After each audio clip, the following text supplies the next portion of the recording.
semuanya, selamat malam, shalom. Selamat datang kembali buat Bapak Ibu teman-teman yang sebelumnya sudah pernah join di Kompas Benediktus, dan juga selamat datang buat Bapak Ibu teman-teman yang malam hari ini baru pertama kali join. Welcome to Kompas Benediktus versi online ya. Mudah-mudahan kita secepatnya bisa gabung lagi ya, nggak cuma online doang tapi fisik. Selamat datang.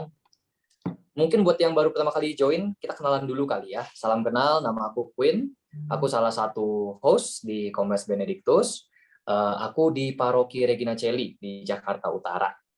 Nah, sekarang gantian. Bapak Ibu teman-teman yang baru pertama kali join, boleh kenalan juga kali ya, memperkenalkan dirinya. Tapi via kolom chat aja ya. Via kolom chat, kalian bisa tulis namanya siapa, udah gitu parokinya atau domisilinya di mana. Karena ini Kompas Benediktus didatangi banyak teman-teman dari Jakarta ada, dari luar Jakarta ada, dari luar negeri ada juga, dari luar pulau juga ada. Jadi coba Bapak Ibu teman-teman semuanya ditulis domisilinya di mana, paroki di mana, dan juga tahu Kompas Benediktus dari siapa. Mungkin malam hari ini diajakin sama teman, diajakin sama siapa, atau mungkin taunya dari sosial media, dari Instagram atau dari YouTube kita mungkin, karena kita punya beberapa sosial media. Jadi coba diketik ya di kolom chat, biar nanti kami dari Panitia Benediktus bisa tahu nih kira-kira siapa aja sih yang malam hari ini baru pertama kali join. Oke? Nama, terus tempat tinggal atau domisili atau parokinya di mana, dan juga tahu Kompas Benediktus atau malam hari ini join diajakinnya sama siapa. Oke? Ditunggu di kolom chat ya. Nah, malam hari ini kita bakal ngebahas tema keluarga kudus zaman now. Mungkin udah pada dapat dan udah pada ngeliat juga ya, posternya nih yang disebar di broadcast WhatsApp. Keluarga kudus zaman now. Apa sih tema ini ya? Jadi kalau kita baca di teks yang ada di broadcast chat nih, seringkali kita ngerasa keluarga kita sudah kudus dengan misa bersama, doa rosario bersama, cek. Kegiatan rohani bersama, cek. Tapi apa iya nih kita udah kudus dengan kita sekeluarga melakukan kegiatan-kegiatan tersebut? Doa bareng, ke gereja bareng, misa bareng. Apa itu sudah disebut keluarga kudus? Nah, kita mau langsung cross-check nih ke guest speaker kita malam hari ini. Karena tema kita akan dibawakan oleh Romo Erwin Santoso MSF, yang kayaknya sebelumnya juga belum pernah ya join ya, Ci Shirley ya. Ini baru pertama kali Romo baru join di Kompas Benediktus ya. Jadwal Romo susah banget ditembusnya, Queen. Enggak lah. Iya. Oh, ini dia nih, Romo udah muncul. Halo Romo. Halo. Apa kabar? Ya, baik Queen. Puji Tuhan. Salam kenal Romo Erwin. Thank you so much nih udah menyempatkan waktunya buat bergabung bersama kami. Nah, sebentar lagi kita akan masuk ke sesi sharing dari Romo Erwin tentang keluarga kudus zaman now. Tapi sebelum kita masuk ke sharing dari Romo Erwin, mari kita persiapkan hati kita dulu dan pita suara kita untuk bernyanyi, memuji, memuliakan Tuhan yang akan dipimpin oleh tim singer dari Kompas Benediktus, yaitu Benediktus Voice. Silakan Benediktus Voice.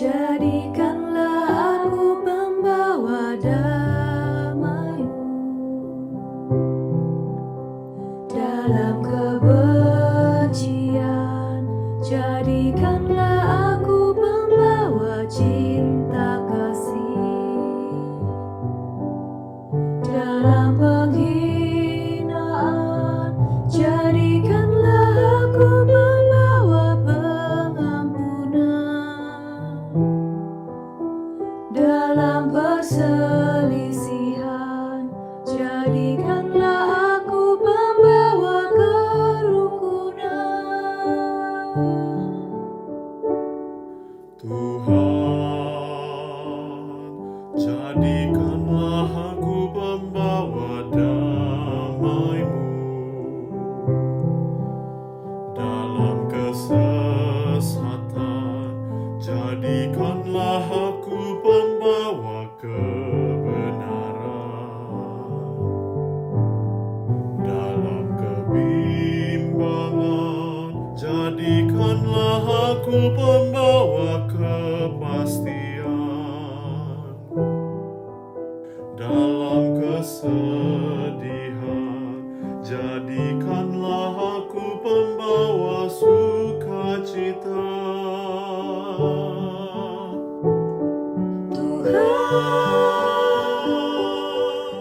kuatkanlah kami untuk mampu memahami lebih daripada kami dipahami, untuk mampu menghibur lebih daripada dihibur, untuk mengasihi lebih daripada kami dikasihi.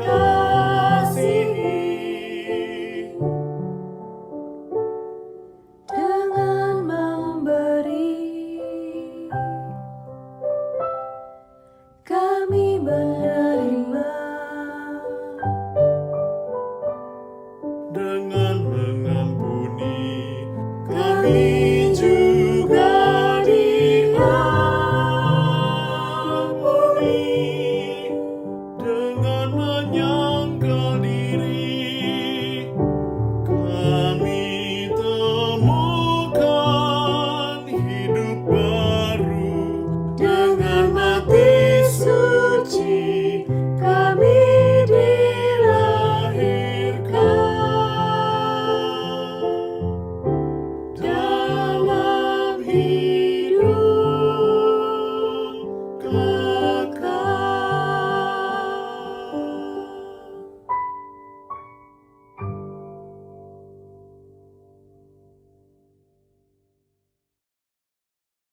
Dilanjutkan dengan doa.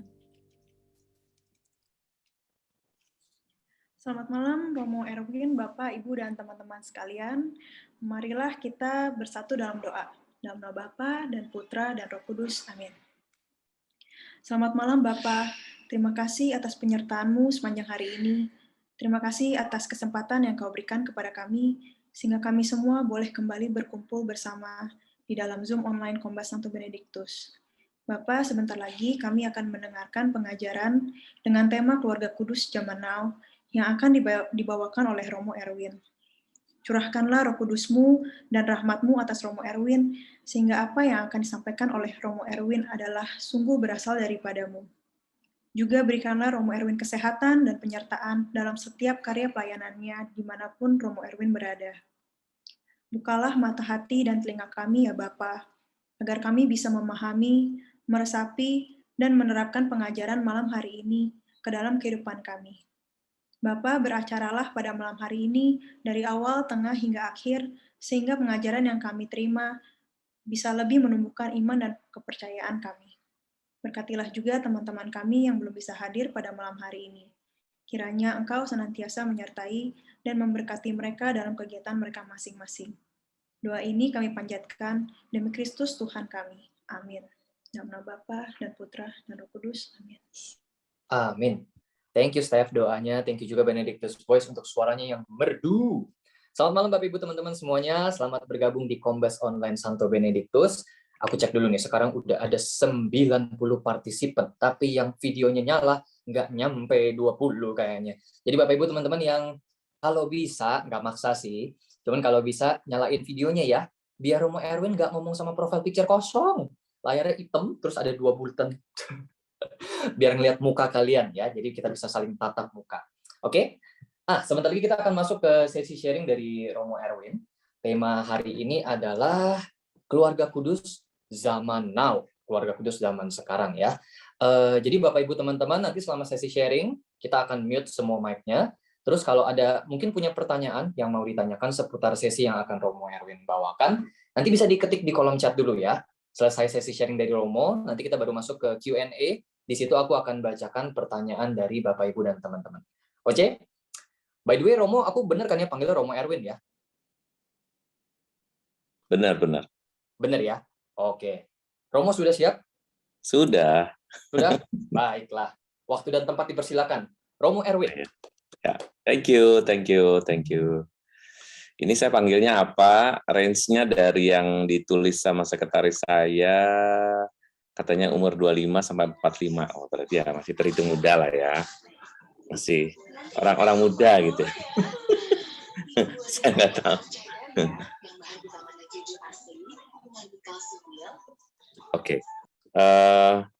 kita mau mengikuti sesuatu yang sebetulnya buat saya tuh udah kayak apa ya? Udah kayak sehari-hari lah, karena saya itu dari komunitas atau dari Kongregasi Keluarga Kudus Nazaret. Nama saya aja udah ada MSF-nya. MSF itu singkatan dari Missionarii a Sacra Familia. Missionari itu artinya para misionaris. Jadi kalau misionaris itu namanya, tapi kalau misionarius itu satu, kalau yang banyak namanya misionarii, us jadi i gitu. Nah, saya berasal dari Kongregasi Keluarga Kudus Nazaret itu ya. Jadi makanya dari sejak pertama kali saya masuk ya pelajarannya tentang keluarga kudus ini gitu.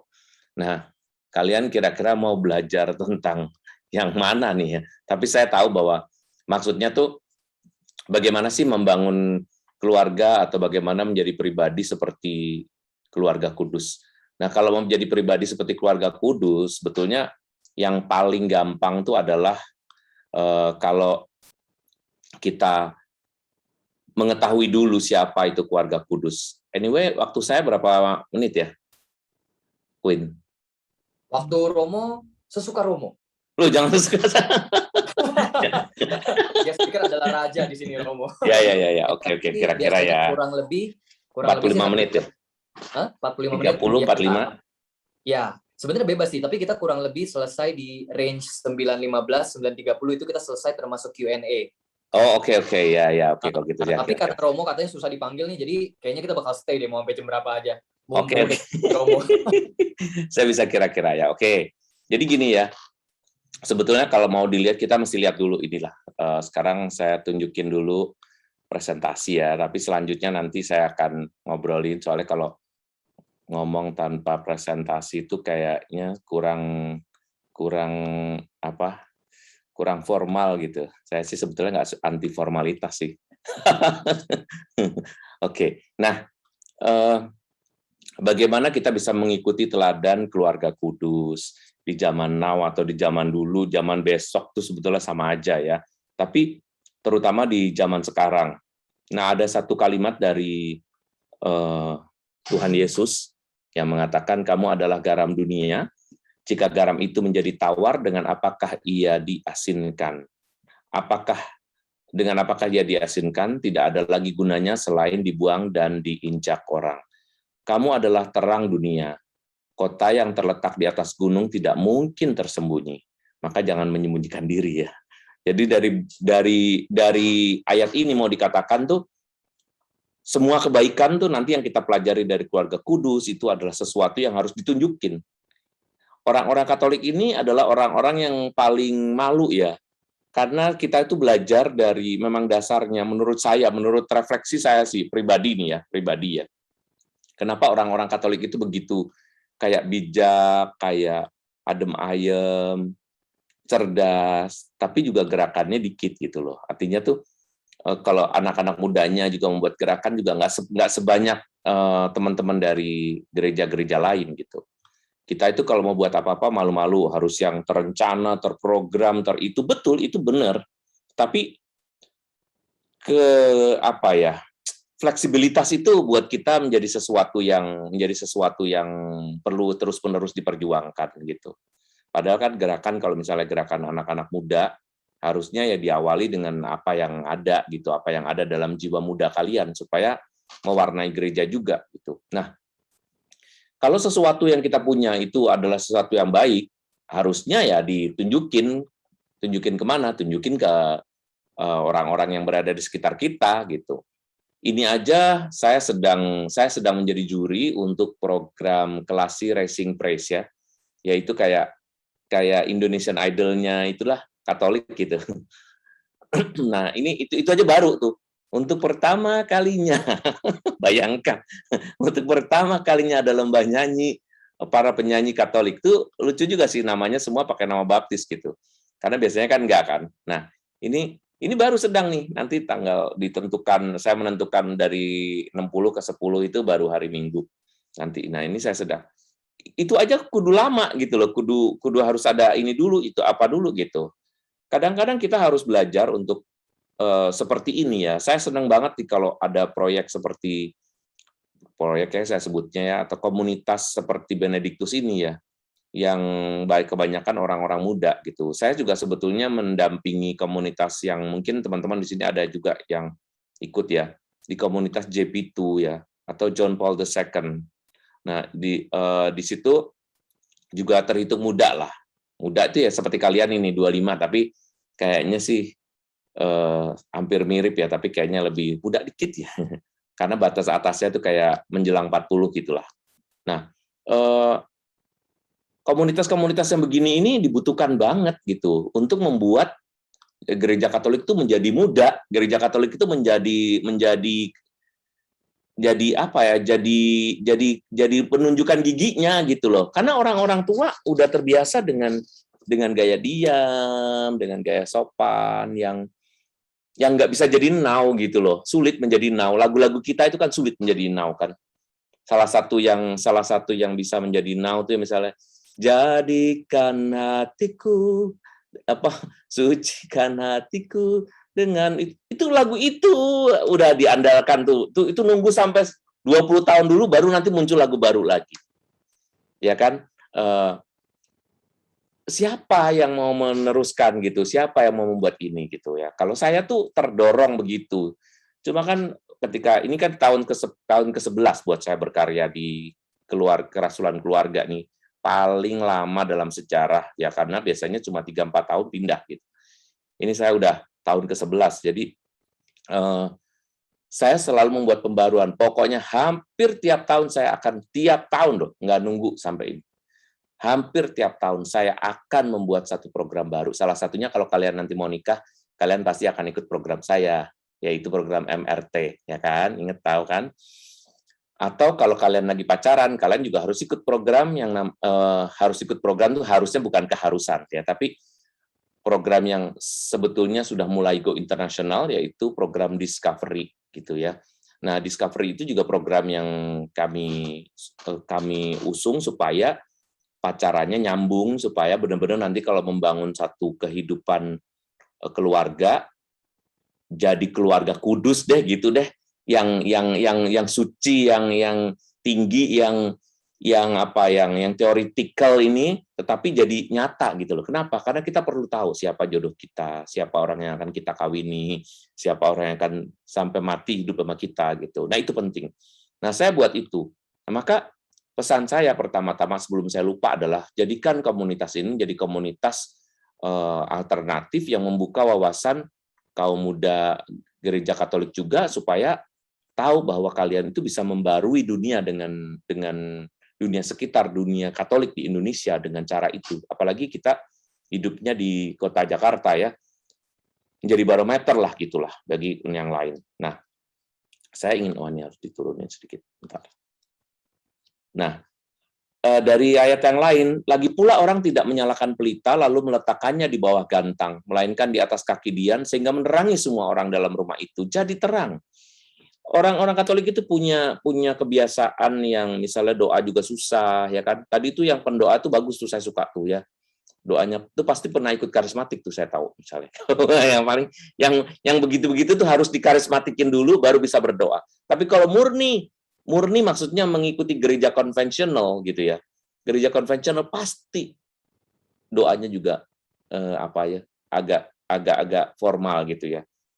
Doa-doa panjang itu hanya dimiliki oleh mereka yang menjadi ketua lingkungan, ketua wilayah, tapi bukan umat yang biasa gitu. Anak-anak muda juga nggak pernah ikutan di lingkungan, di wilayah. Hanya orang-orang tua, orang-orang yang sudah menjadi bapak, sudah menjadi ibu, sehingga kesan bahwa pertemuan di lingkungan tuh miliknya para bapak ibu. Padahal saya buat misalnya seperti bulan keluarga itu ya, setiap Advent itu kan saya yang bikin juga bersama dengan teman-teman. Teman-teman saya itu pokoknya after you memasuki usia 50, you harus out dari Komisi Kerasulan Keluarga.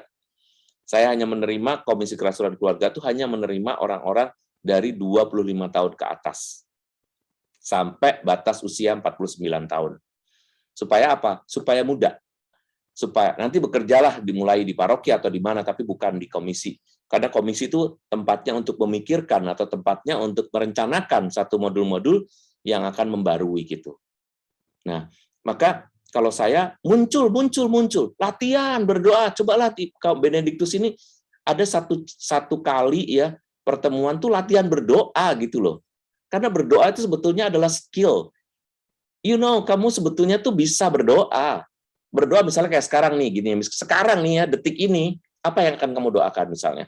Tuhan, yang pertama adalah supaya aku mengerti. Ini kayaknya bagiannya menarik nih. Ini kayak belum pernah aku dengar nih. Tapi aku harus tahu nih, ternyata jadi orang Katolik itu harus ada gerakan.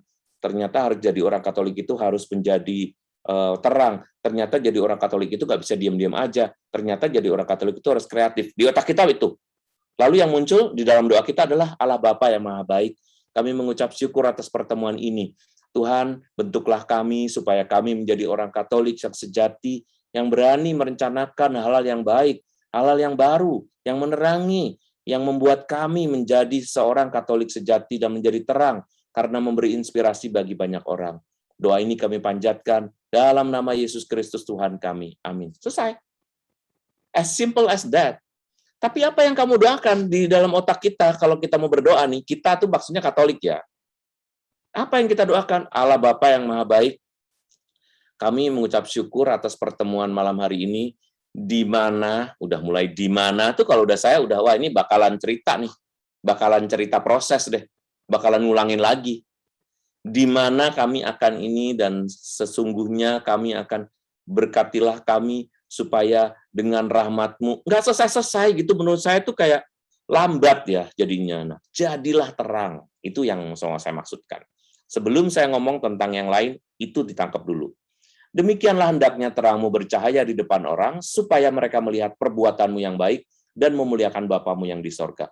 Orang Katolik terkenal juga dengan santunnya, ya kan? Kita itu mengenal bahwa diri kita itu terkenal kalau gerakan-gerakan yang ekstrim-ekstrim itu biasanya jarang orang Katolik itu. Itu sih sebetulnya baik, perlu dipertahankan ya, supaya kita gerakannya tuh nggak gerakan yang asal gitu loh, tapi terencana. Bapak Uskup merencanakan ini, lalu Bapak Uskup nanti memberikannya kepada Romo Paroki memberi sosialisasi, sehingga gerakan-gerakan kita itu terencana dengan sangat baik. Nah, ini memang baik ya. Supaya apa? Supaya banyak orang melihat perbuatan kita yang baik dan memuliakan Bapa yang di sorga. Kalau nanti saya sebutin bagaimana orang-orang Katolik itu harus meniru teladan keluarga kudus, maksudnya adalah ini. Supaya kalian itu melakukan apa yang dilakukan oleh anggota-anggota keluarga kudus. Yang laki ngikutin Yosef, yang perempuan ngikutin Maria, dan Yesus diikuti oleh semua. Gitu. Udah, itu aja intinya sih sebetulnya yang mau saya sampaikan sih. Kalau mau selesai bisa juga, cuma kan kita harus tahu ya, siapa tuh si Yosef, siapa si Yesus, dan siapa Maria gitu. Yang harus kita tiru tuh apanya gitu.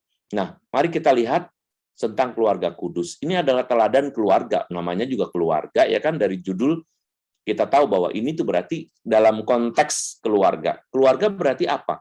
Ada kebersamaannya, ada perjuangannya, ada kesatuannya, ada ketangguhannya, ada ketaatannya, ada peran dari masing-masing, ada edukasi di situ, dan ada relasi rohani. Jadi dari ke-8 hal ini, mungkin kita perlu belajar dari mereka. Mereka itu di mana-mana selalu bersama, mulai dari Yesus lahir, udah nggak pernah pisah-pisah lagi. Berjalan ke Mesir, balik dari Mesir menuju ke Bethlehem lagi, menuju ke Nazaret, lalu berjalan sampai Yesus menjelang karya pertamanya di Kana itu, mereka tetap bersama. Dan Yosef dikabarkan sudah meninggal karena dia udah nggak ngikutin lagi kan, tapi kebersamaan itu tetap ada. Yang kedua adalah soal perjuangan. Jadi itu sama dengan kita sekarang ini ya. Kalau keluarga nggak berjuang, itu namanya keluarga irasional. Itu namanya keluarga halu. Kalau menganggap bahwa kalau aku kawin sama kamu dan aku pasti bahagia forever and ever, kamu adalah satu-satunya tempat aku meskipun aku makan nggak makan asalkan kumpul. That's halu family. Kita tidak bisa building that kind of family just for saying for the sake of love. Aduh, nggak bisa deh. hanya dengan cinta itu nggak bisa. Cinta itu menjadi dasar, tetapi harus dibangun bersama dengan tiang-tiangnya dan juga tembok-temboknya. Itulah yang saya tempuh bersama MRT. Dan itu perlu diperjuangkan. Cuma keluarga-keluarga yang baru dibentuk nih, orang-orang muda, itu biasanya masih pada halusinasi, kebanyakan nonton Korea, di mana orangnya udah cakep, ya kan, bertanggung jawab, cowoknya bisa nangis, ceweknya penuh dengan air mata, kalau capek mari ku gendong, ya kan? Itu selalu ditawarkan oleh orang Korea. Anda tahu, kalau melihat di YouTube aja, orang Korea aja menolak. Hah? Nggak ada orang Korea tuh gendong-gendongan tuh nggak ada. Cowok-cowok Korea yang romantis itu hanya ada di film. That's why ketika kita mewujudkannya, nggak ada. Kita harus berjuang gitu loh. Berjuang untuk apa? Berjuang untuk tetap satu. Berjuang untuk tetap mengusahakan sesuatu yang baik. Nah, tadi kalian udah lihat ya, sekarang saya ingin menunjukkan bagaimana kita itu, perjuangan kita itu ya. Nah, misalnya seperti kita itu memperjuangkan persatuan aja, kan susah di Jakarta ini kan. Kalau kita mau bersatu misalnya, persatuan kita yang terjadi apa? Yang satu kerja, yang satu lebih kerja lagi. Yang satu pulang, yang satu belum pulang. Dua-duanya pulang, sama-sama capek, udah nggak bisa. Pulangnya udah gila-gilaan, kalau masih muda, dipakai tuh. Saya punya teman ya, itu meraih gelar doktor, ya kan? Gelar doktor, tetapi ya dia muslim ya. Meraih gelar doktor baik banget, dan dia dipakai oleh perusahaannya, dia jadi ketua ini, ketua itu, dia lulusan UI. Baru aja dia meninggal dunia. Karena apa? Kecapean. Ternyata ususnya melintir dan kemudian sampai bernanah karena dia makannya kacau balau gitu. Nah, ini kan satu hal yang membutuhkan pemikiran dalam keluarga.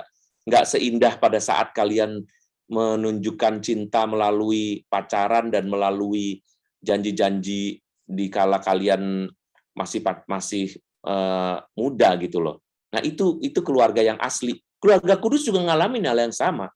Soal ketangguhan, apalagi anak mami kawin sama anak papi. Jadilah itu keluarga mami papi. Keluarga mami papinya, bukan keluarga dia. Akhirnya nanti beli popoknya merek apa ya, Ma? Akhirnya nanti mau beli rumah, Pah, tambahin dong. Nggak bisa suruh beli rumah yang biasa-biasa aja. Keluarga Kudus tanpa modal. Keluarga Kudus itu mereka itu hidup dari pertama, dari yang nggak punya apa-apa, mereka membangun dengan keahliannya masing-masing. Yang laki jadi laki, ya kan sekarang ada ini nih di TikTok kan ya, laki begitu. Laki hanya ditandai dengan laki, malah nggak laki dibuat-buat pakai aplikasi laki, badannya di segitigain. What for?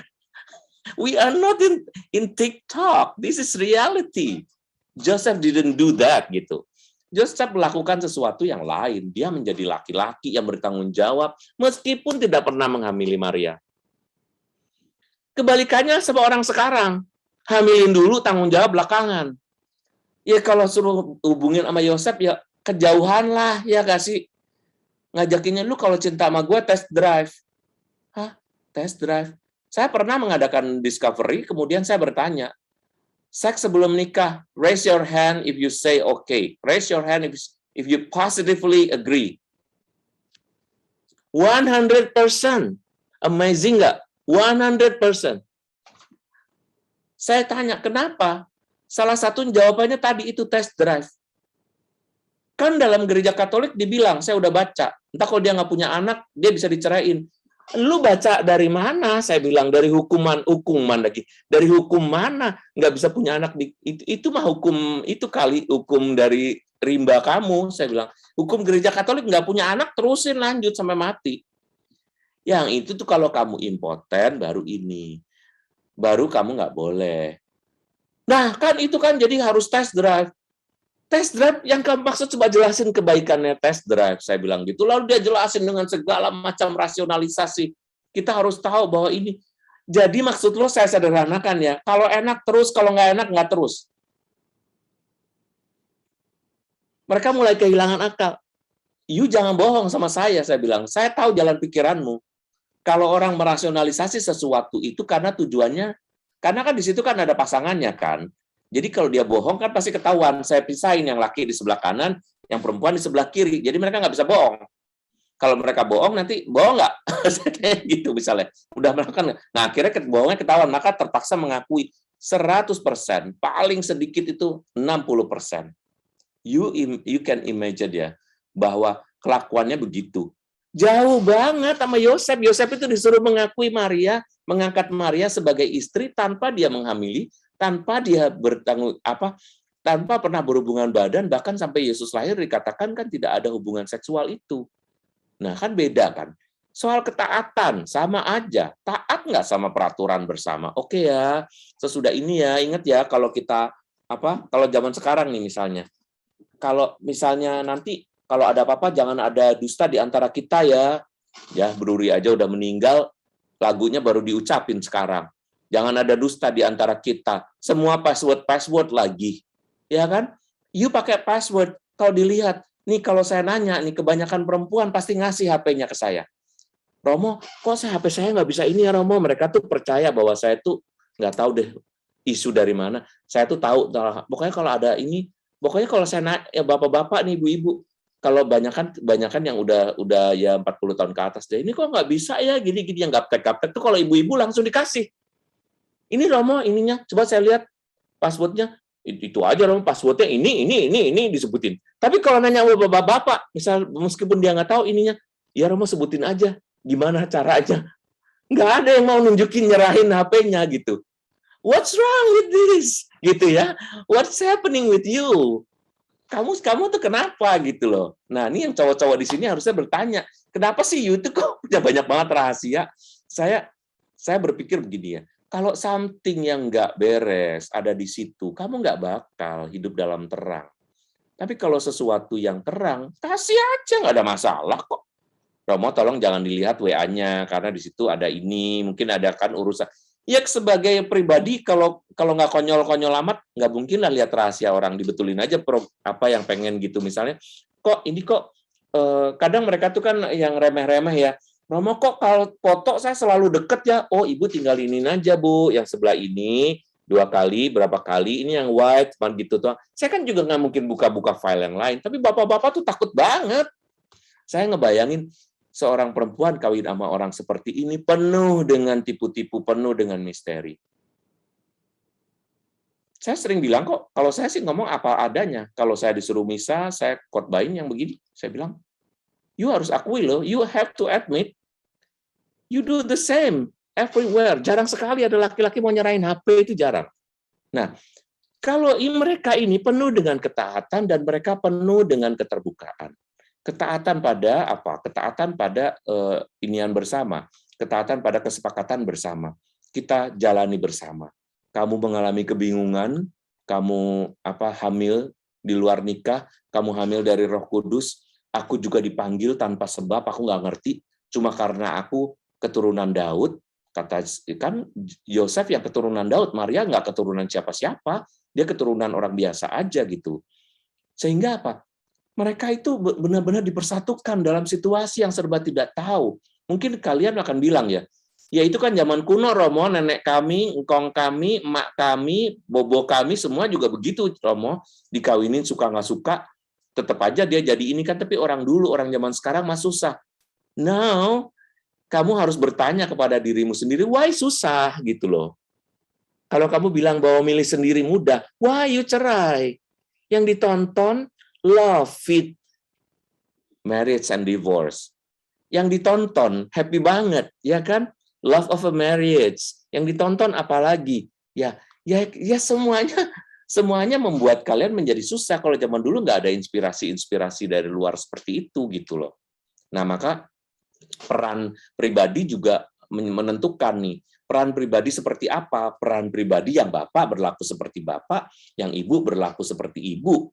Dan kalau udah jadi bapak ibu, haruslah mereka bersikap seperti orang yang sudah menikah dan menjadi orang tua. Benar nggak sih? Nah, kebanyakan kan kita lihat deh, bapak ibu, anaknya pakai celana bolong-bolong, disobek-sobek. Nanti kalau anaknya masih SMP, anaknya pakai begitu, emaknya lebih sobek lagi. Bukan soal model loh. Kalau saya yang sekolah psikologi itu, saya sering melihat this is a pattern. This is not just a lifestyle. This is pattern. You know, kita itu harus benar-benar melihat tuh bukan melihat event. Kita bukan melihat kasus per kasus atau case per case. But we have to see, we have to watch, we have to be alert dengan persoalan pattern. Polanya, cara berpikir kita itulah yang sebetulnya mau sangat mempengaruhi kita. Sepertinya kayak masih belum siap meninggalkan masa muda gitu loh. Padahal kan ada pelajaran di situ kan. Misalnya mulai menutup hal-hal yang udah nggak usah ini. Mungkin bagi anak tuh pelajaran gitu loh. Jangan makin kesini kita membuka peluang bagi anak untuk mempelajari bahwa kita itu benar-benar yang hidupnya itu nggak jelas konsepnya gitu loh. Menerapkan disiplin juga enggak, ya kan? Semua diserahin ke pembantu. You S1, S2 untuk apa? Untuk orang lain. Tapi anaknya kebagian lulusan SMP, lulusan SD. Karena apa? Karena dari neninya.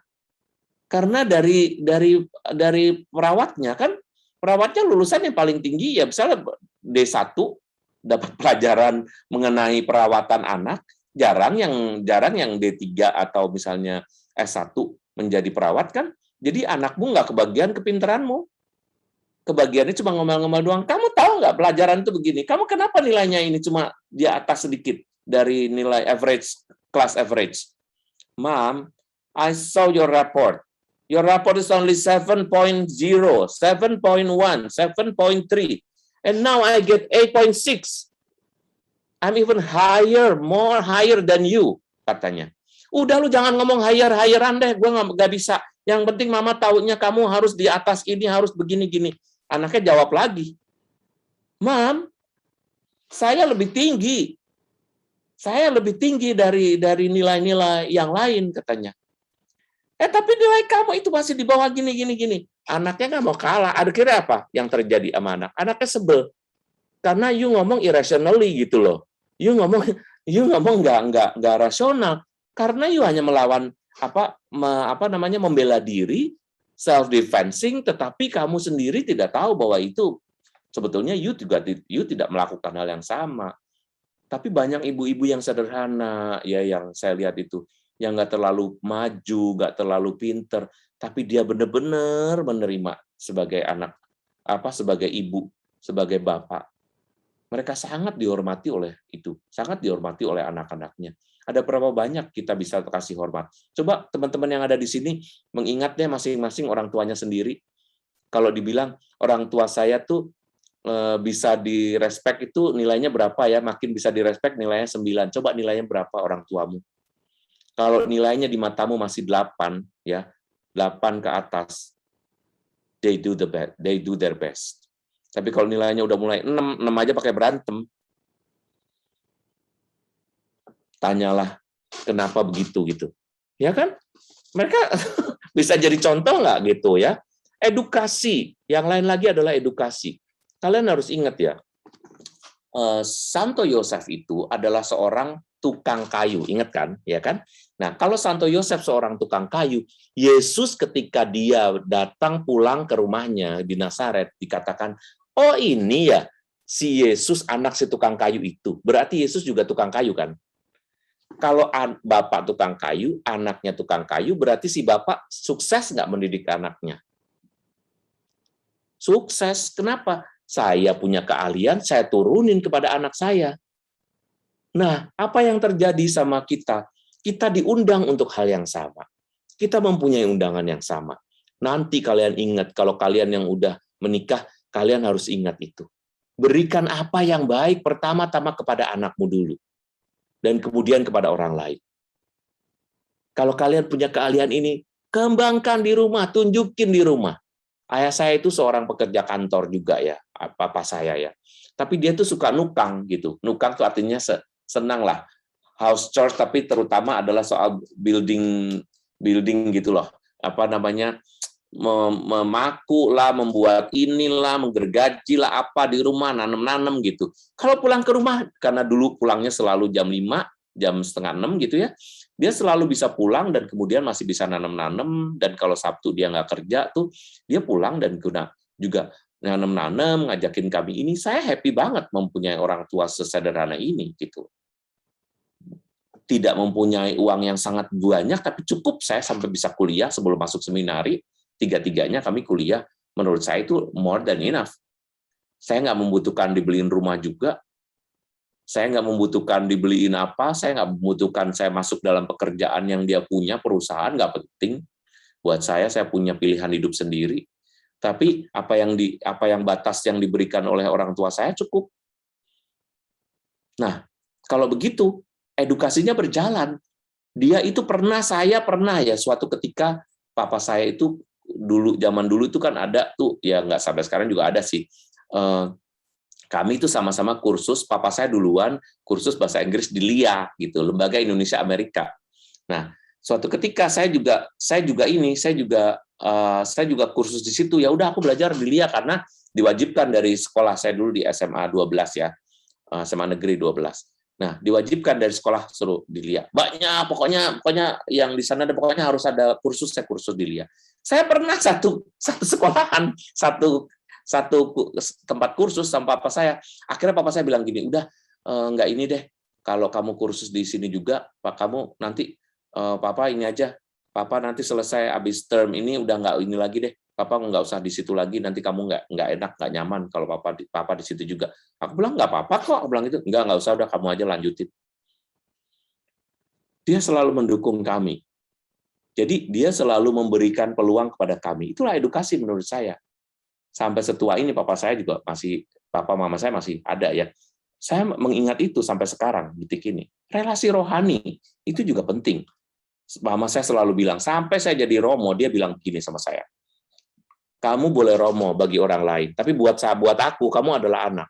Jadi dia nggak mau panggil saya romo. Ya benarlah, saya bilang, ngapain mama panggil romo? Aku bukan romomu, aku anakmu, panggil aja Erwin biasa aja. Dan dia selalu begitu, Win, gini. Saya kalau khotbah ya namanya orang tua ya, kan zaman berbeda juga ya, dia baby boomers kan. Terus kemudian dia kalau khotbah saya bilang, jadi kita perhatikan dengan mata kita, dengan kepala kita bedakan antara, saya ngomong begitu nih, habis khotbah dong, mama saya langsung ngomong gini, Win, Mami tadi kok nggak enak ya dengar kamu ngomong mata, kepala gitu, itu kan nggak sopan toh. Umatmu itu kan nggak semuanya muda. Yoni maaf loh kalau kamu ini, tapi ya Mami tuh dengernya tuh nggak enak gitu loh. Mau pakai bahasa lain. Mam, saya bilang gitu. Ini di kitab suci aja disebutkan kalau matamu berbuat dosa, cungkil. Kalau tanganmu berbuat dosa, potong. Memang aku baca begitu. Lah ya buat dihindari ayat-ayat itu. Ya nggak bisa dihindari, wong memang itu kok, saya bilang. Tapi dia seberani itu. Jadi meskipun saya romo, bagi dia tidak peduli. Dia tetap sebagai educator for me gitu, mengingatkan. Kan pasti umat nggak ada yang berani dong ngingetin saya, Romo ngomongnya kok begitu, nggak bakalan. Khotbah pasti bagus Romo.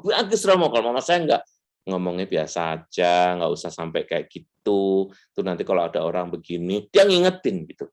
Jadi lengkaplah gitu. Nah, teman-teman sekalian, itulah yang harus kita lihat ya. Nah, sekarang kita masuk ke ini lagi. Bagaimana sih sebetulnya yang terjadi di dalam keluarga kudus ya? Nah, kok sekilas aja nih, Yosef itu kan bapak angkatnya Yesus ya. Dia tidak pernah melakukan apapun kepada Maria, tetapi dia harus bertanggung jawab terhadap Maria yang punya anak. Usia mereka juga berbeda, konon usianya berbeda 30 tahun.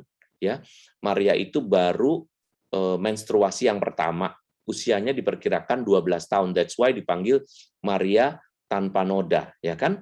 Nah, jadi kalau misalnya dia masih anak-anak banget, dan pada saat itu memang terbiasa ya, dan dia kemudian hamil dari Roh Kudus, maka dia belum tahu mengenai bagaimana menjadi ibu. Tetapi di usia seperti itu, dia sudah bisa menjadi ibu.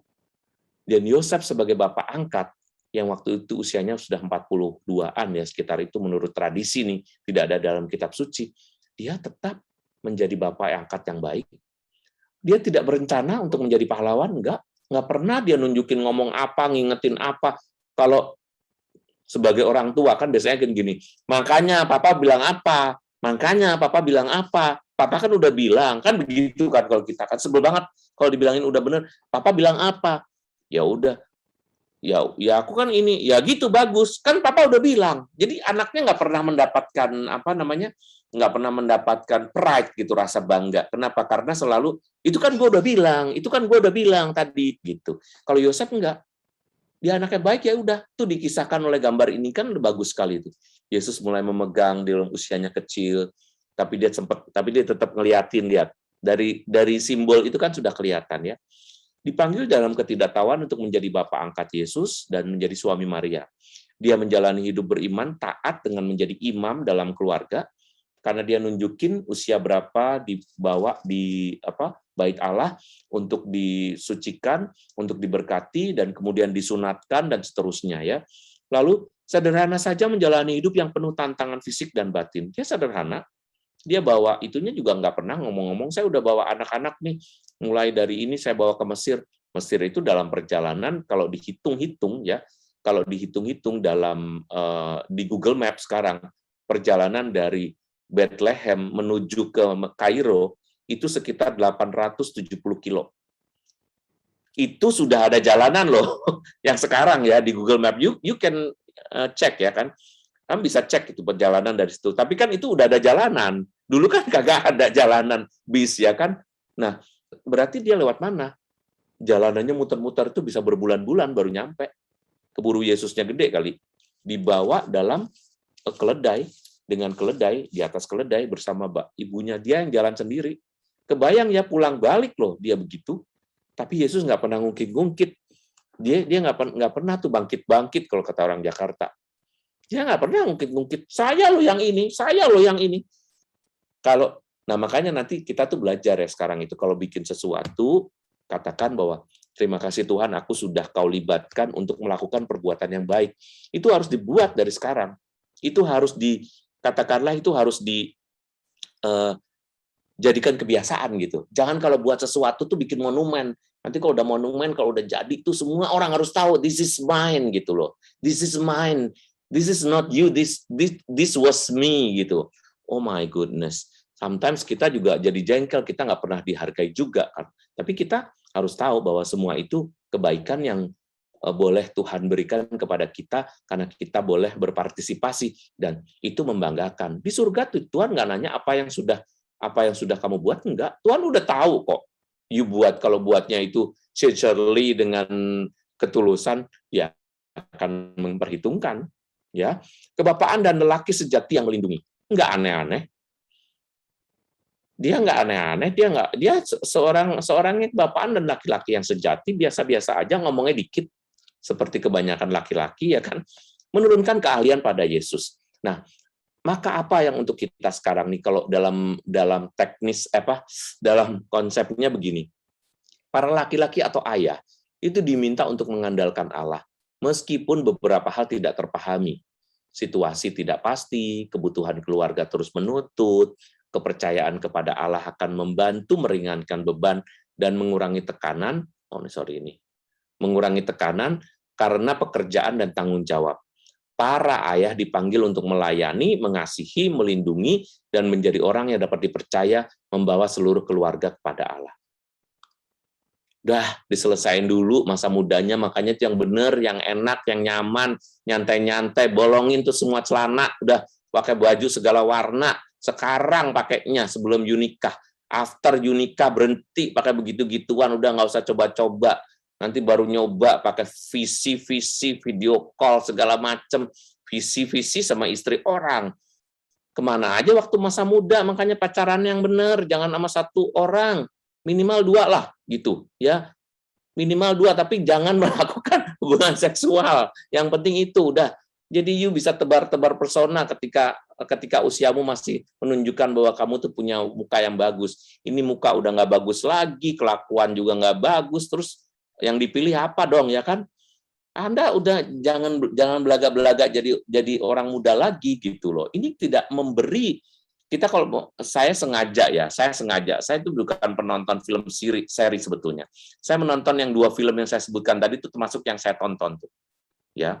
Karena apa? Itu melambangkan gaya hidup di Jakarta juga gitu loh. yang The World of Marriage sama Love, Fit, Marriage and Divorce itu saya tonton loh terus terang ya. Cuma lama gitu dalam waktu sebulan kali saya. Soalnya kesempatannya yang nggak ada. Setiap nonton sejam udah selesai. Nanti kapan lagi ada lagi baru saya begitu.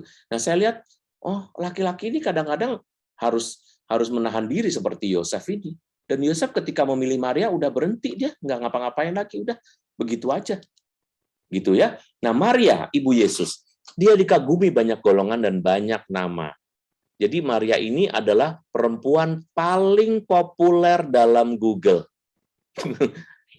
Kamu jangan mengira bahwa ini tuh urusannya urusan rohani doang ya, jangan salah. Maria adalah the most popular women in the world until now.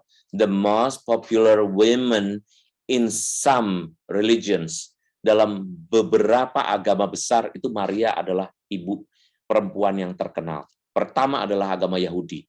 Ya, pertama tuh ibu dari semua agama, kan sebetulnya semua agama timur itu adalah Yahudi ini ya. Lalu dari Yahudi lahir Katolik ya. Dari Katolik lahir Protestan dan kemudian Muslim, Islam juga.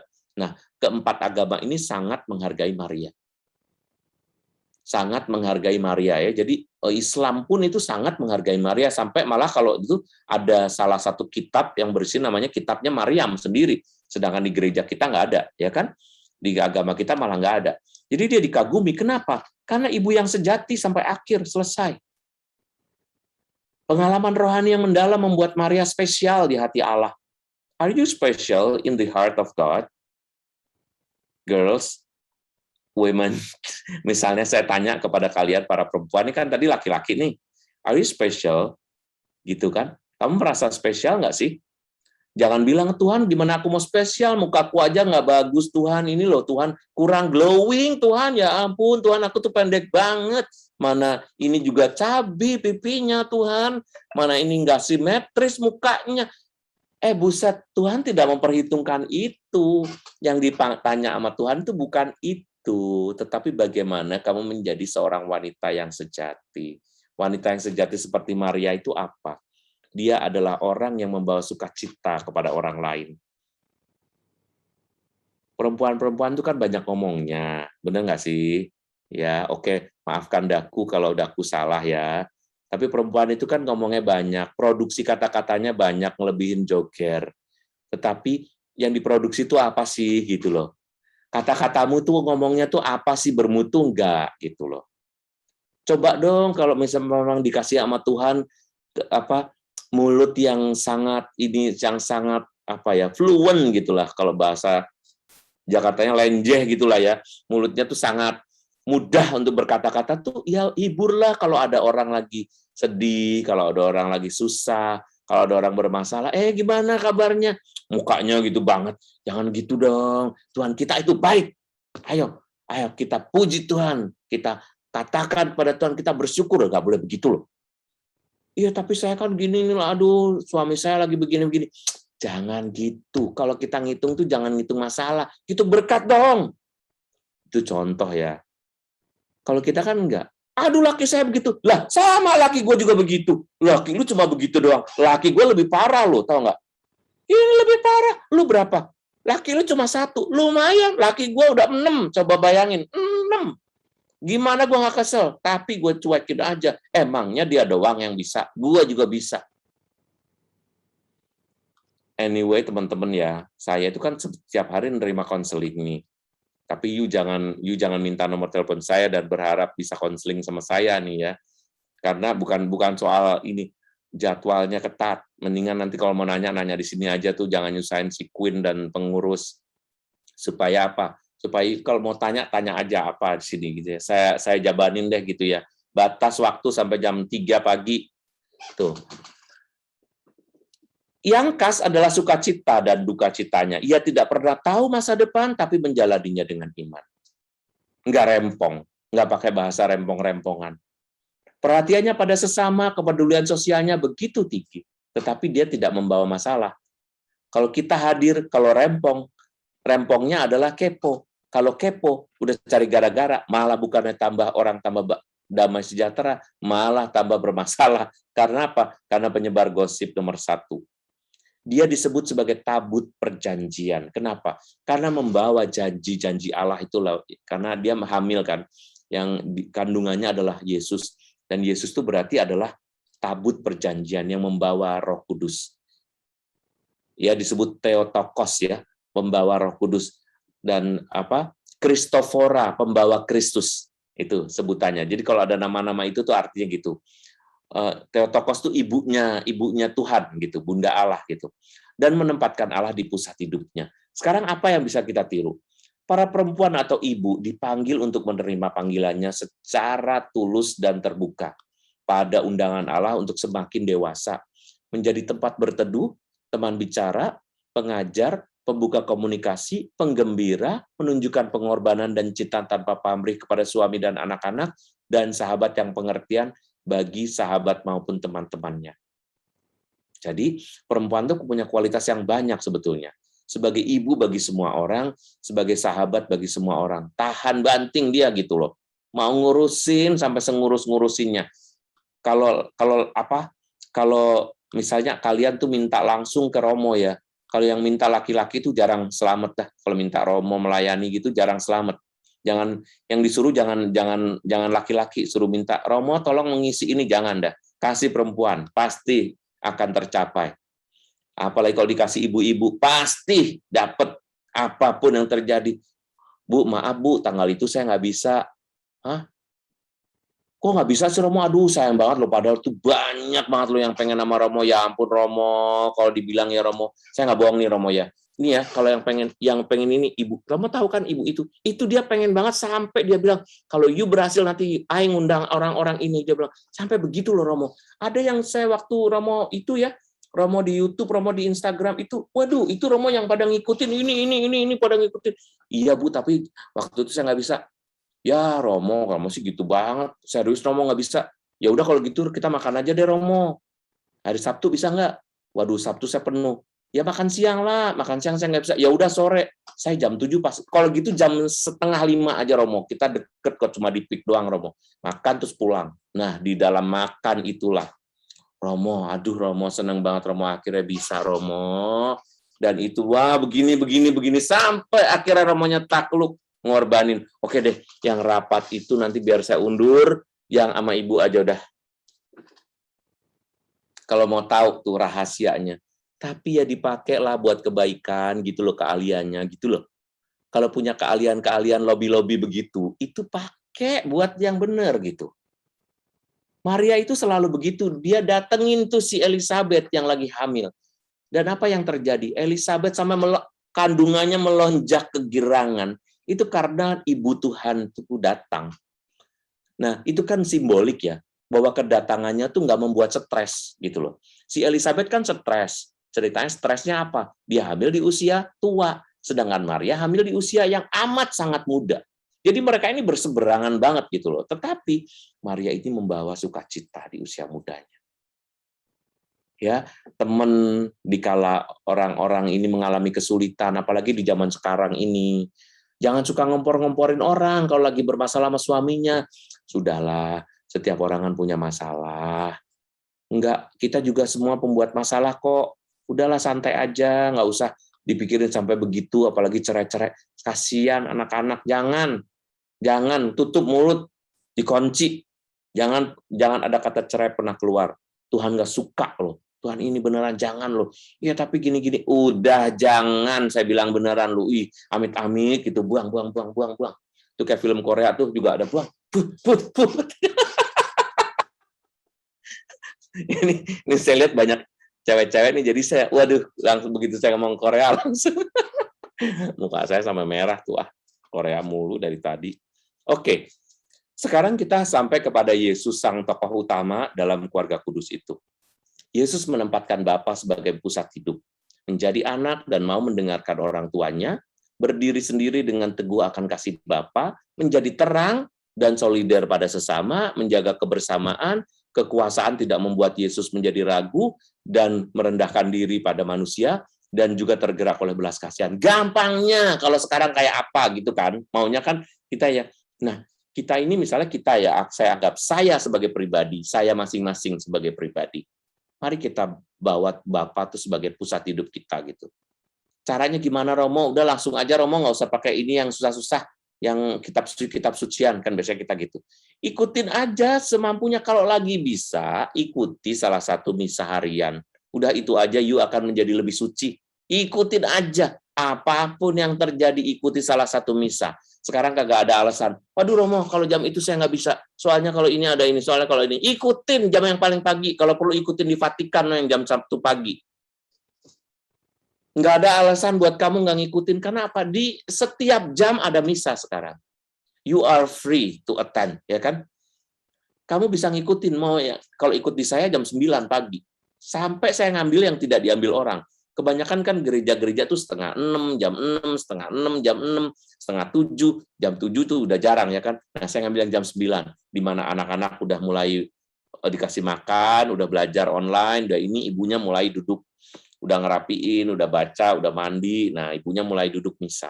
Dulunya saya ngambil jam 11, setelah selesai masak, sampai ini, saya sampai mikirin begitu. Kenapa? Supaya orang bisa ikut misa. Ikutin misa, salah satunya. Teman-teman muda, beneran. Nggak usah cangcingcong, apapun deh lu, sebrengsek-brengseknya, you kalau tiap hari you ikut misa, setan ngejauh beneran. Beneran setan bakalan ngejauh juga, bakalan kesurupan dah gitu dah, janji yang paling beres begitu dah. Yang paling gampang nih. You, tiap hari you bilang, datanglah kepadaku, Yesusku, aku percaya, dengan doa komuni batin. Apalagi kalau you bisa ngikutin salah satu, punya kenalan salah satu Romo, you ikutin misa di situ yang diizinkan cuma 10 orang. You termasuk salah satu, kadang-kadang seminggu sekali, ikut di hari apa aja boleh. Ikut dah satu itu. Itu yang disebut sebagai menempatkan Tuhan dalam pusat hidup sekarang ini, ya. Jadi anak mau mendengarkan orang tua kita itu pasti ada nggak beresnya. Tuh, kalau saya mah langsung aja. Tetapi banyak hal yang bisa kita pelajari dari mereka. Katakanlah we are a smart students. We are already smart. We already know everything. Even more than our parents, ya kan? Kita tahu lebih dari orang tua kita. They don't know about gadget or everything and so on and so forth. Tetapi mereka tidak pernah bisa dikalahkan dalam hal pengalaman. Jadi kalau kalian tuh mau belajar sesuatu, nggak usah ngomong soal gadget, soal apa. Pasti kalian menang.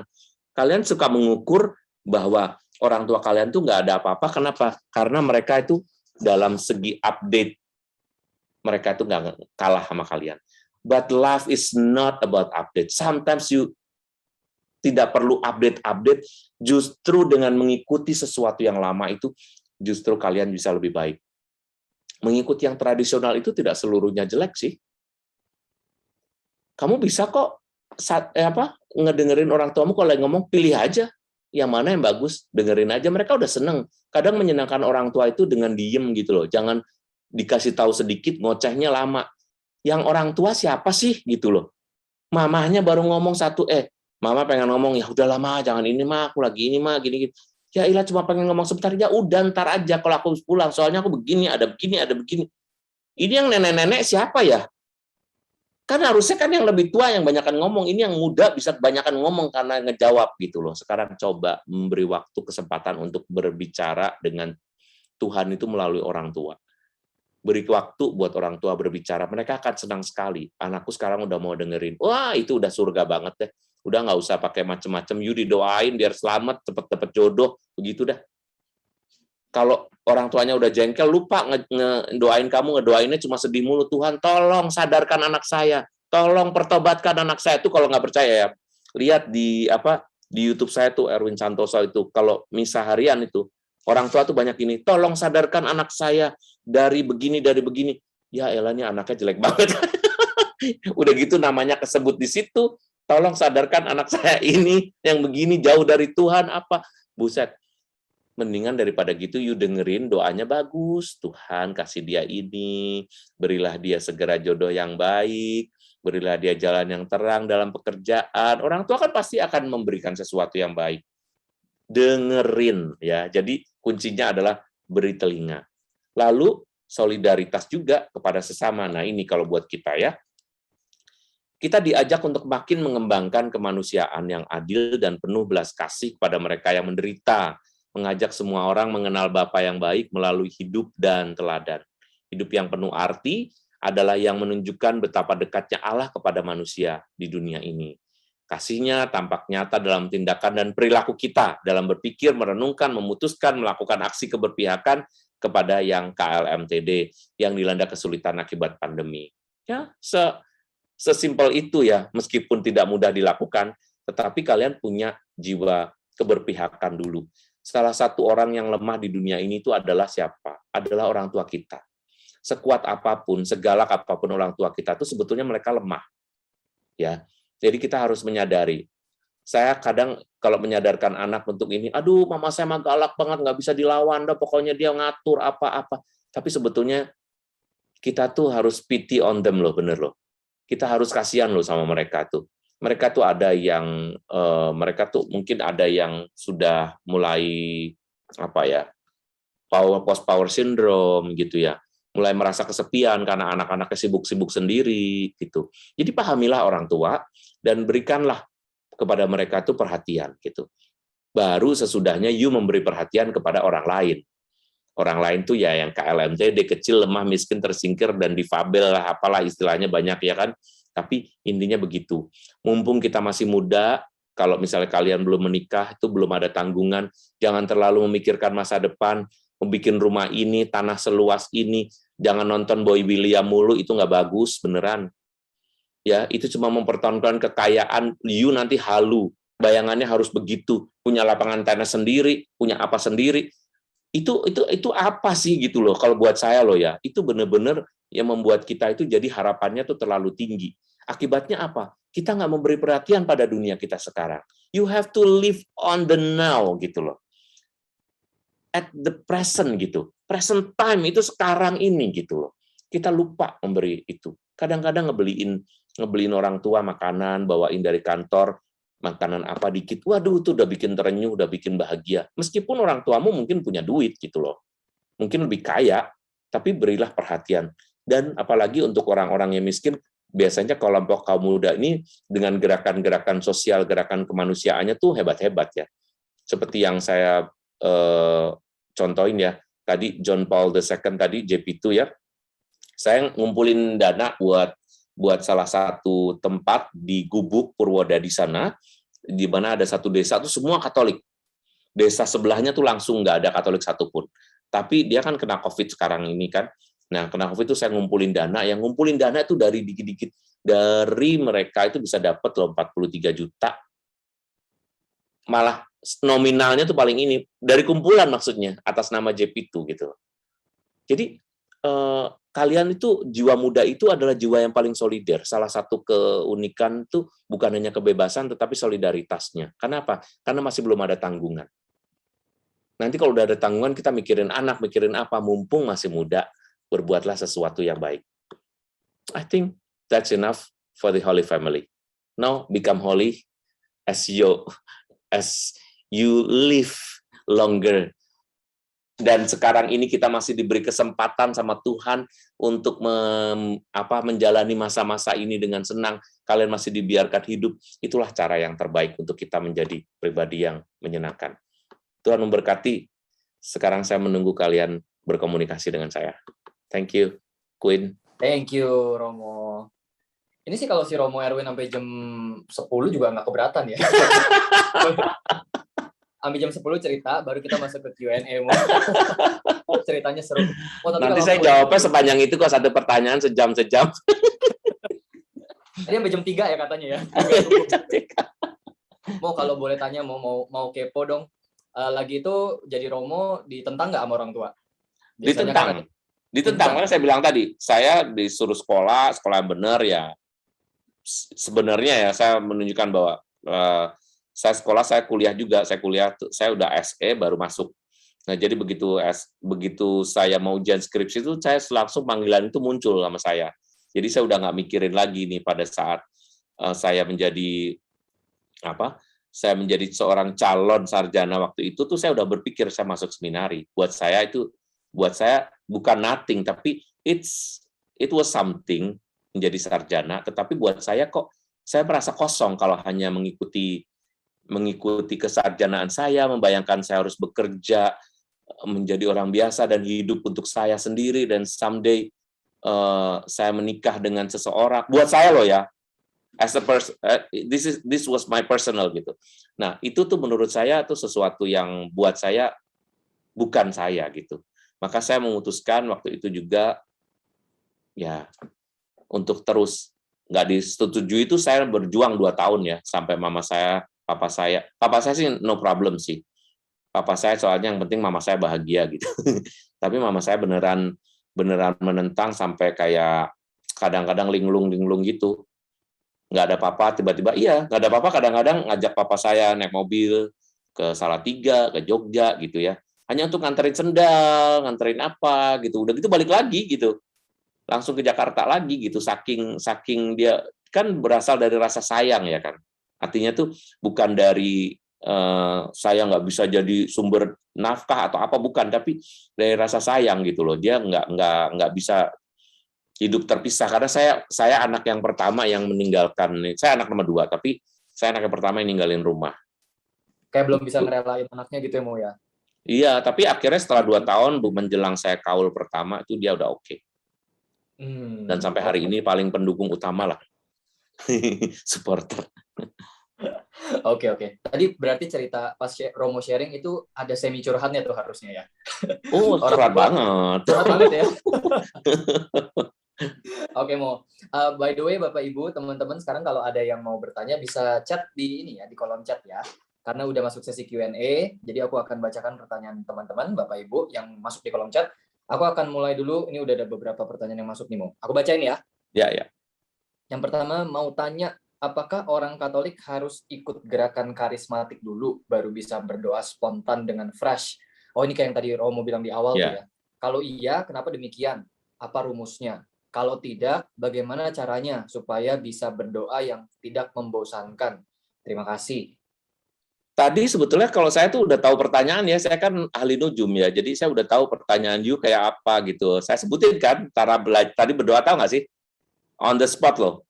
On the spot saya bilang, you itunya, jadi gini, ketika kita dipaksa, ini doa apa nih misalnya gitu. Oke dong, siapa Queen, berdoa dong buat kita gitu. Langsung pikirin ini situasinya apa ya?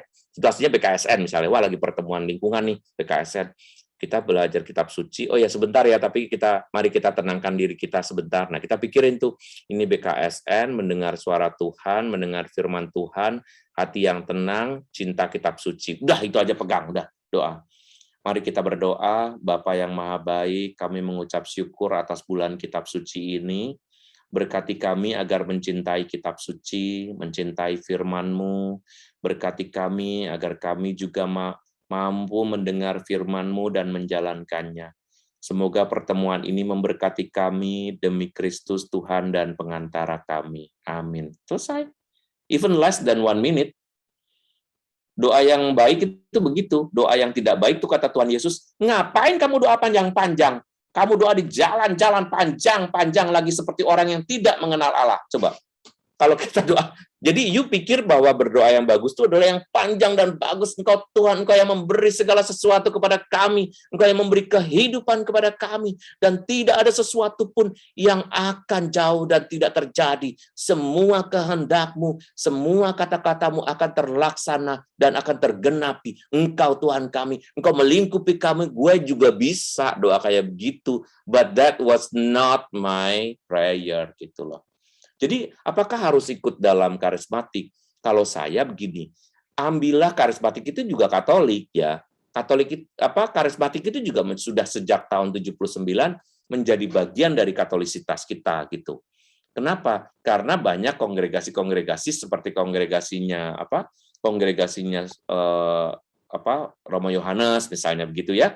Itu kan memang mengambil bentuk karismatik. Karismatik artinya Catholic Pentecostalism namanya. Dalam ajaran gereja itu disebut Catholic Pentecostalism. Pentekostalnya itu sebagai the way-nya gitu loh. Cara ekspresinya gitu. Maka bisa berdoa, bisa angkat tangan dan apa itu udah halal gitu loh, katakanlah kalau pakai bahasa itu ya. Kalau saya juga pendamping 6 komunitas karismatik. Ada yang bapak-bapak, ada yang ibu-ibu, ada yang pasutri, ada yang ibu-ibu muda gitu ya, ada yang anak-anak muda gitu. Dan termasuk JP2 itu juga kalau berdoa kan begitu juga ya. Nah, kalian ini kayaknya agak ini ya, konvensional ya kan? Ya itu juga bagian dari Katolik yang pada umumnya. Tapi kalau saya ya, kalau kita mau belajar sesuatu, menurut saya karismatik itu tempat yang baik untuk berekspresi, latihan ekspresi dulu gitu loh. Karena itulah sebetulnya kebebasan kita berdoa kepada Tuhan, belajarnya dari situ gitu. Saya dulu nggak seperti ini juga, saya pembalu juga gitu. Tapi ketika saya belajar kok umatnya lebih pintar ya berdoa ya gitu. Ih, gue jatuh nama dong begini dong, nggak bisa dong, gue nggak mau kalah dong gitu. Bercanda ya. Tapi itu yang membuat saya sih akhirnya jadi bisa. Makanya saya tetap punya cara berdoa sendiri gitu. Tetapi menurut saya salah satu sumbangan karismatik buat saya itu adalah bahwa I know the way, bahkan saya sekarang mengajar gitu untuk berdoa. Thank you. Iya, tapi aku setuju sih tadi pas lagi Romo bilang kalau berdoa itu skill. Karena kalau kita berdoa sendiri kan ini satu hal ya, Mo ya. Tapi kalau kita berdoa mimpi doa di depan beberapa orang, publik ya, ya betul. Itu kan sebetulnya bisa dibilang seperti public speaking juga gitu. Betul.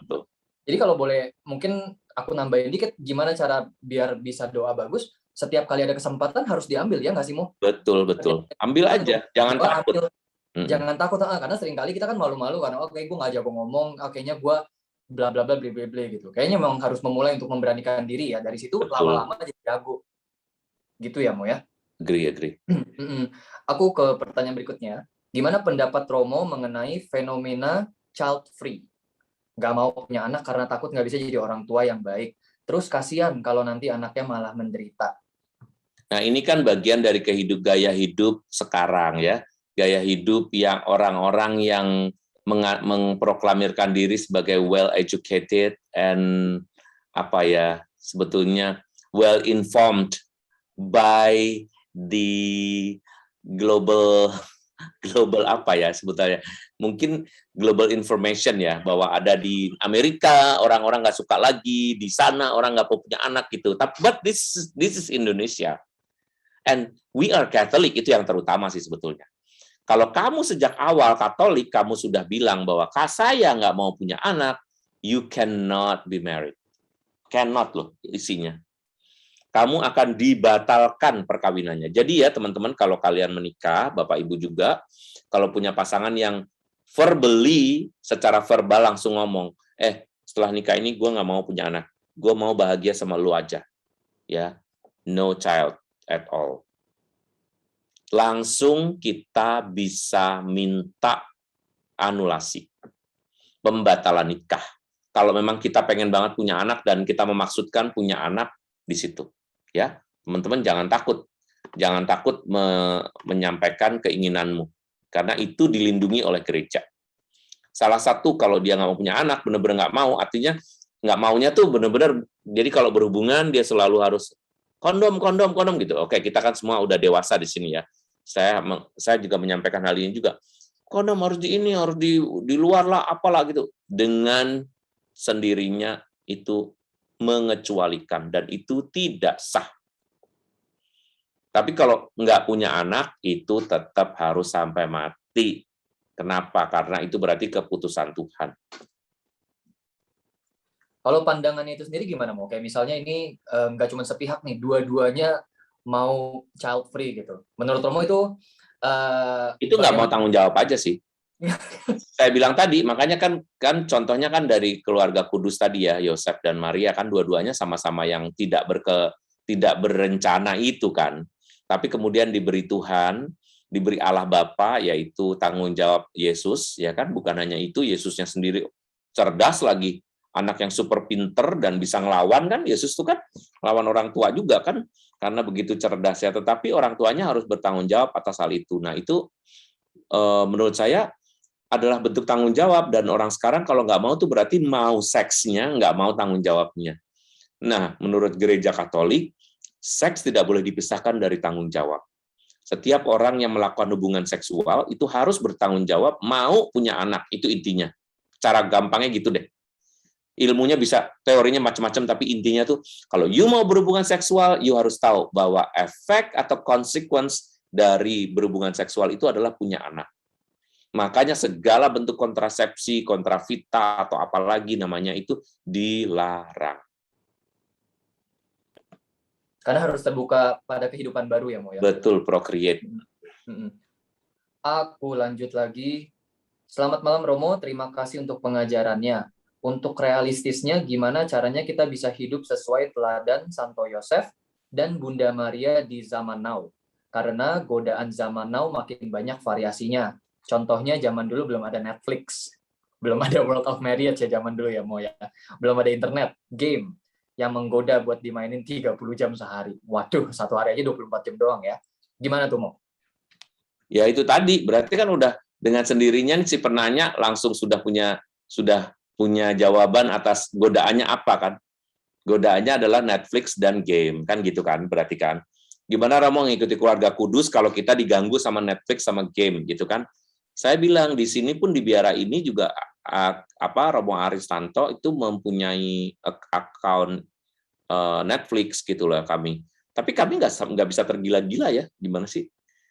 Maksudnya tetap tahu ya udah terbiasa sih kalau ini ya nggak bisa tergila-gila, nggak bisa dimasukin ke ini, nggak bisa dimasukin ke komputer begini. Bisanya harus kalau nonton harus bareng-bareng gitu.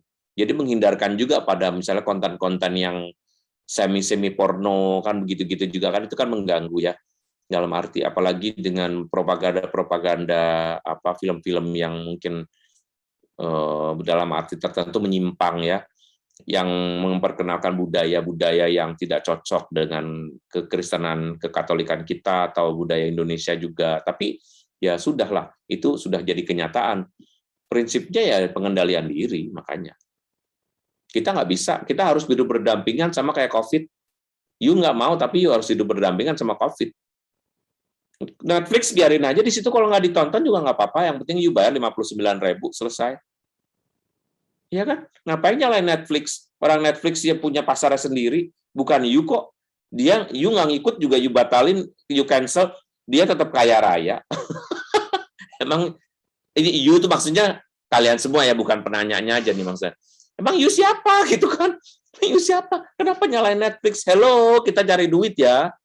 Ternyata ada yang membutuhkan Netflix juga. Sometimes seperti Romo Erwin juga ternyata nonton World of Marriage dan Love Fit Marriage and Divorce itu dari Netflix loh. Tetapi ini berguna nih buat saya gitu loh. Jadi jangan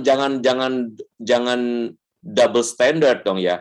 Pada saat kita membutuhkan, kita bilang oke. Pada saat kita nggak membutuhkan, kita bilang itu godaan. No, oke. Saya tidak bisa menonton World of Marriage kalau nggak punya Netflix gitu loh. Tergantung, saya bisa nonton Spartacus juga yang telanjang-telanjang, even di Biara. Tetapi karena terletaknya ada di tengah-tengah ruang tamu, kan nggak mungkin, jadi kan dibatasi. Jadi kan caranya begitu. Membatasi anak juga kan harusnya begitu. Netflix nggak ada, boleh ditanam boleh di aplikasi yang ada di itu laptopnya atau di komputer di desktop kamar nggak usah di tengah-tengah. Sehingga you nonton apa-apa itu responsible. Itu kan cuma cara. Itu cuma cara. Jangan nyalahin game lagi. Ya kebetulan aja sih saya nggak suka game, jadi I have no idea about games gitu. Dari dulu saya cuma tahu Tetris doang udah. Sama pernah Mario Bros. Tapi saya itu paling nggak tahan kalau main game. I think game yang agak sedikit saya pakai ketika terbang gitu ya, paling adalah Words itu. Words itu membuat bahasa Inggris itu loh, gabung huruf-huruf itu aja. Karena buat saya nggak tahan ya. Saya bilang tadi serial saja buat saya tuh that's not me. Kalau nggak ada goals-nya saya nggak. Saya bukan orang baik, tapi maksud saya tuh nggak suka aja sih, kebenaran aja ya. Jadi saya agak terbantu. Oke, setuju. Self control jadi Mo ya. Betul. Oke. Aku sebentar, tadi pertanyaan sampai mana nih? Aku tadi bacain pertanyaan yang masuk di chat. Boleh, nggak apa-apa. Boleh, oke. Aku sekarang bacain di kolom chat yang masuk di ini nih, chat Zoom. Izin bertanya Romo, saya Erwin dari Medan. Halo, salam Wih, kenal. nama sama nih. Namanya sama nih. Iya. Mau bertanya, apa syarat terbentuknya keluarga Katolik yang kudus apabila kedua pasangan sama-sama sibuk dan berkarir? Syaratnya punya waktu, ya. Satu, punya waktu untuk hidup bersama. Kalian harus tetap punya waktu. Kalau hidupnya bersibuk tetapi terpisah, itu nggak bisa jadi keluarga Katolik. Satu, ya. Jadi punya kebersamaan dulu, ada waktu sendiri. Nah, terus kemudian mempunyai kemauan untuk terus bersentuhan. Menyentuh itu bagian dari perkawinan, ya. Kadang-kadang jangan salah loh, kalau kamu lihat orang tuamu masing-masing, belum tentu mereka nyentuh loh, ternyata serumah juga. Ada yang difoto aja kayak biasa, udah nggak usah foto-foto, udah tua, udah lah nggak usah foto-foto, ini ngapain sih, mama deketan dikit, udah begini aja, cepetan foto. Itu berarti dia udah nggak nyaman gitu loh. Kalau nyaman dia pasti mau. Jadi itu adalah body language, ya, bahwa dia nggak suka. Nah, maka sentuhan atau physical touch itu penting. Yang kedua adalah masih appreciate. Jadi meskipun you sibuk, you have unlimited time to appreciate gitu. Even melalui chatting, melalui WhatsApping, atau melalui SMS-ing, atau texting, dan sebagainya. Nah, itu bisa appreciate pasangan gitu, ya. Kemudian jangan lupa memberi hadiah dan melayani. Sesibuk apapun, pelayanan itu tetap bisa membuat hati orang jatuh kepadamu gitu. Setuju. Aku lanjut lagi ya. Pastor Erwin, seberapa pola dan pengaruh pendidikan formal tahap keluarga? Aku ulang ya. Aku sendiri belum mudeng soalnya. Pastor Erwin, satu, ini kayak ada 2 pertanyaan deh. Satu, seberapa pola dan pengaruh pendidikan formal terhadap keluarga? Itu pertanyaan pertama. Kedua, selain itu, bagaimana pengaruh pola pendidikan dan aktivitas di dalam gereja Katolik? Apakah ada gerakan untuk membawa orang menjadi keluarga kudus? Pendapat saya kadang nampak lebih fokus ibadat dan liturgi gereja. Seberapa jauh Dewan Pastoral Paroki dalam peran keluarga kudus? Mohon pendapat dan penjelasan.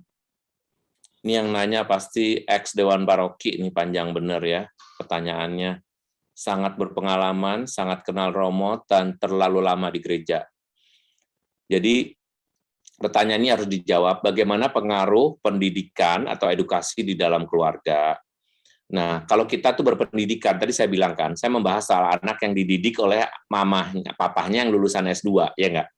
Ternyata anaknya dididik oleh yang lulusan D1, atau SMA, atau SMP langsung D1, gitu loh.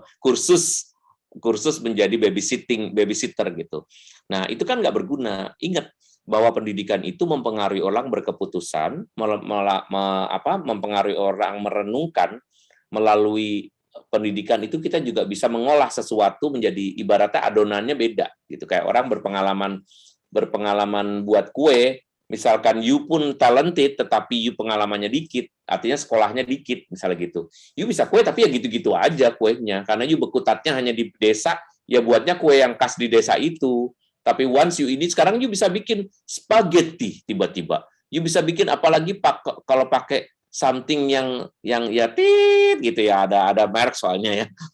Satu alat yang bisa dimasukin lalu tiba-tiba bikin apapun bisa tinggal diolah. Itu seperti itulah pendidikan gitu loh. Kita bisa mempengaruhi cara memutuskan. Orang tua saya termasuk tadi saya bilang baby boomers, tetapi mereka di fakultas hukum. Jadi mereka sedikitnya diajak ngomong tuh nyambung. Saya nggak pernah merasa bahwa saya sungguh-sungguh even saya very well educated compared to my father and my mother, nggak bisa. Orang tua saya tahu gitu loh, dia ngerti bahasa Inggris, dia ini. Nah, itu kan pengaruh kan berarti gitu loh. Nah, bagaimana kalau sekarang gereja? Kalau gereja, sebetulnya kalau saya khotbah begini aja nih, kalian tuh udah berubah loh, jangan salah loh. Sejam yang lalu sebelum saya ngomong sama sejam setelah saya ngomong ini, you have some ideas gitu loh. Tentang yang saya bicarakan ini, you are not the same. Kamu nggak sama lagi dengan sejam yang lalu. Kebayang nggak sih kalau khotbah tiap hari dikhotbahin sama Romo yang kuliahnya filsafat?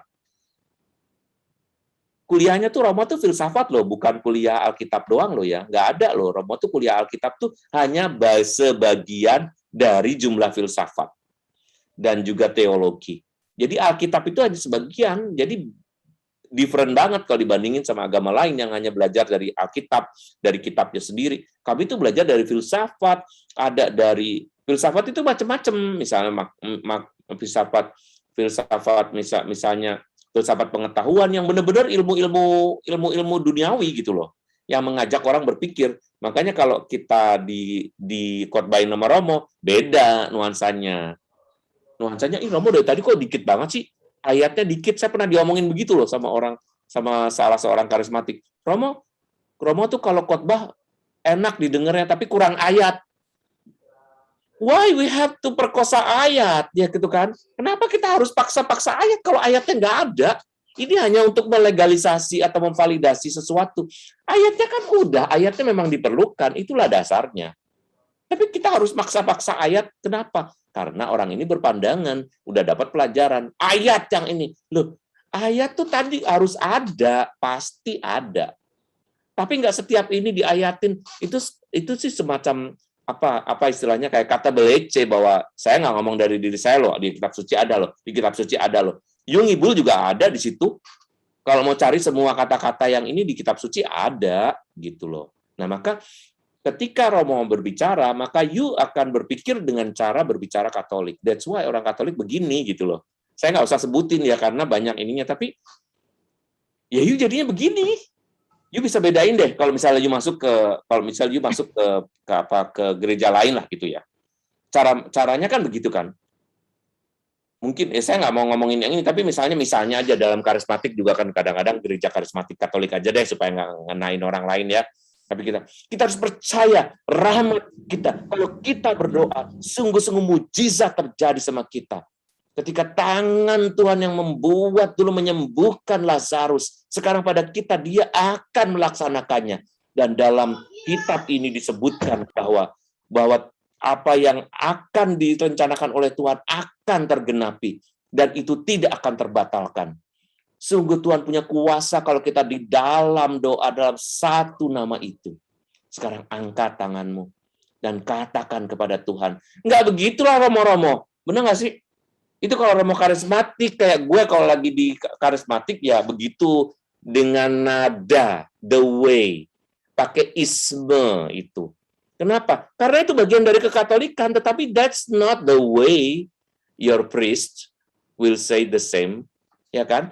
Mereka nggak akan sama mengatakan hal itu. Mereka akan mengatakan kita harus berpikir mengenai KLMTD. Yosef yang dulu melakukan itu, dia berpikir, dia punya solidaritas yang tinggi kepada Maria, seperti juga kita kepada perempuan-perempuan yang mungkin sekarang ini terkena KDRT, kekerasan. Kita harus mempunyai gambaran yang jelas mengenai situasi politik di Indonesia ini. Begitu caranya kalau gereja Katolik. Benar nggak sih? Nadanya kan nggak langsung dibawa ke ayat, yang Tuhan akan membuka tingkap-tingkap berkat, dan malaikat-malaikatnya akan diutusnya untuk, which is itu bagi gereja Katolik, iya itu including, but I will not expressively say the same gitu loh. Gitulah itu pasti mempengaruhi cara berpikir kita sih. Ini saya kencang banget ya di kamar, kayak mungkin yang romo-romo lain dengerinnya. Terus kayak suaranya bocor-bocor gitu maksudnya? Enggak sih. Kami hanya berempat, ada 22 kamar. Oh, sepi. Lain di background, apa sih ini? Aku lanjut lagi Mo ya. Jadi kayak being ekspresif juga ada tempat dan waktunya gitu ya Mo ya. Bukan berarti tadi salah gitu, enggak kan? Tapi ya enggak. Itu sama tempatnya. Cuma maksudnya tuh mostly kami para imam itu nggak begitu gitu loh, mostly. Saya bisa mengatakan itu kalau misalnya lagi anak-anak muda, mari kita masuk dalam penyembahan. Oh, saya bisa. Saya sih terus terang bisa mengatakan bisa mastering di situ sih. Membawa orang gitu dengan lagu-lagu, apalagi kalau ada pemusiknya ya. Saya begini-beginiin, 1, 2, itu ya sini, 1, 2, ini semua saya hafal, saya tahu kita bawain. Orang bisa nangis, saya bawa gitu. That's the way. Itu the way. Kita membawa kepada Tuhan, tetapi tidak cukup hanya dengan itu. Kita harus bawa ke permukaan, kita harus bawa ke realitas, supaya orang tidak tenggelam dalam dalam kemanisan rohani. Tetapi tidak menangkap realitas gitu loh. Kemanisan rohani itu sering diterima orang pada saat dia berada di ibadah tertentu kan. Orang merasakan, terima kasih Tuhan, sampai nangis, sampai apa. Tapi sampai pulang di rumah, ngapain lo malam-malam pulang begini? Nggak usah pulang sekalian, ngapain lo? Bilang doa lagi terus. Tuhan, padahal tadi ini. Ya gue mau pulang kemana sih? Gue kan nggak minta nganterin lu, berantem lagi akhirnya malamnya. Tadi habis nangis-nangis pulang menghadapi kenyataan begitu. Karena apa? Karena tidak diperlengkapi dengan, gitu loh. Not well facilitated dengan kemahiran atau skill untuk mengatasi hidup. Ngerti nggak? Seringkali itu yang namanya kemanisan rohani. Orang hanya diberi kemanisan rohani yang membuat dia oke, tetapi di perjalanannya tidak dilengkapi, lupa dikasih minum, disuruh pesta-pesta, minumlah yang banyak sekarang di sini. Tapi ketika jalan tuh nggak dibekali minuman gitu loh. Jadi tetap aja kelaparan juga, kausan juga di padang gurun, sampai sana mati duluan, sama. Padahal lebih penting untuk menghidupi teladan rohani itu dalam keseharian kita ya, Mo ya. Daily activities ya, daily life ya, betul. Oke, aku lanjut lagi. Ini kayak pertanyaan lumayan menarik deh nih. Anak muda seperti yang nanya nih. Mau nanya, bagaimana kita sebagai warga lingkungan muda bisa mendobrak tradisi lama di lingkungan? Seperti contoh, kepengurusan lingkungan yang selalu orang itu aja. Karena pemilihan melalui voting lingkungan, sehingga anak muda hanya terus menjadi pengikut tanpa bisa bersuara dan membuat perubahan. Itu pertanyaannya? Ya. Itu sih kayak perlu doa deh. Mendobrak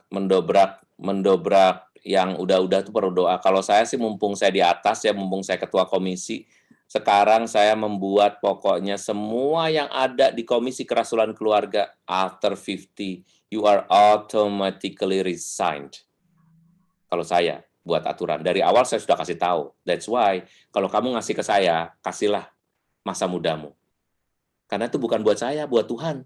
You kalau mau ngasih, dedikasinya masih ada, kreativitinya masih ada. Itu waktu masih muda, saya bilang. Teman-teman di JEP itu juga saya bilang, you sekarang baru 25 ke atas. Oke, let's say, rata-rata average-nya 30 lah, ya.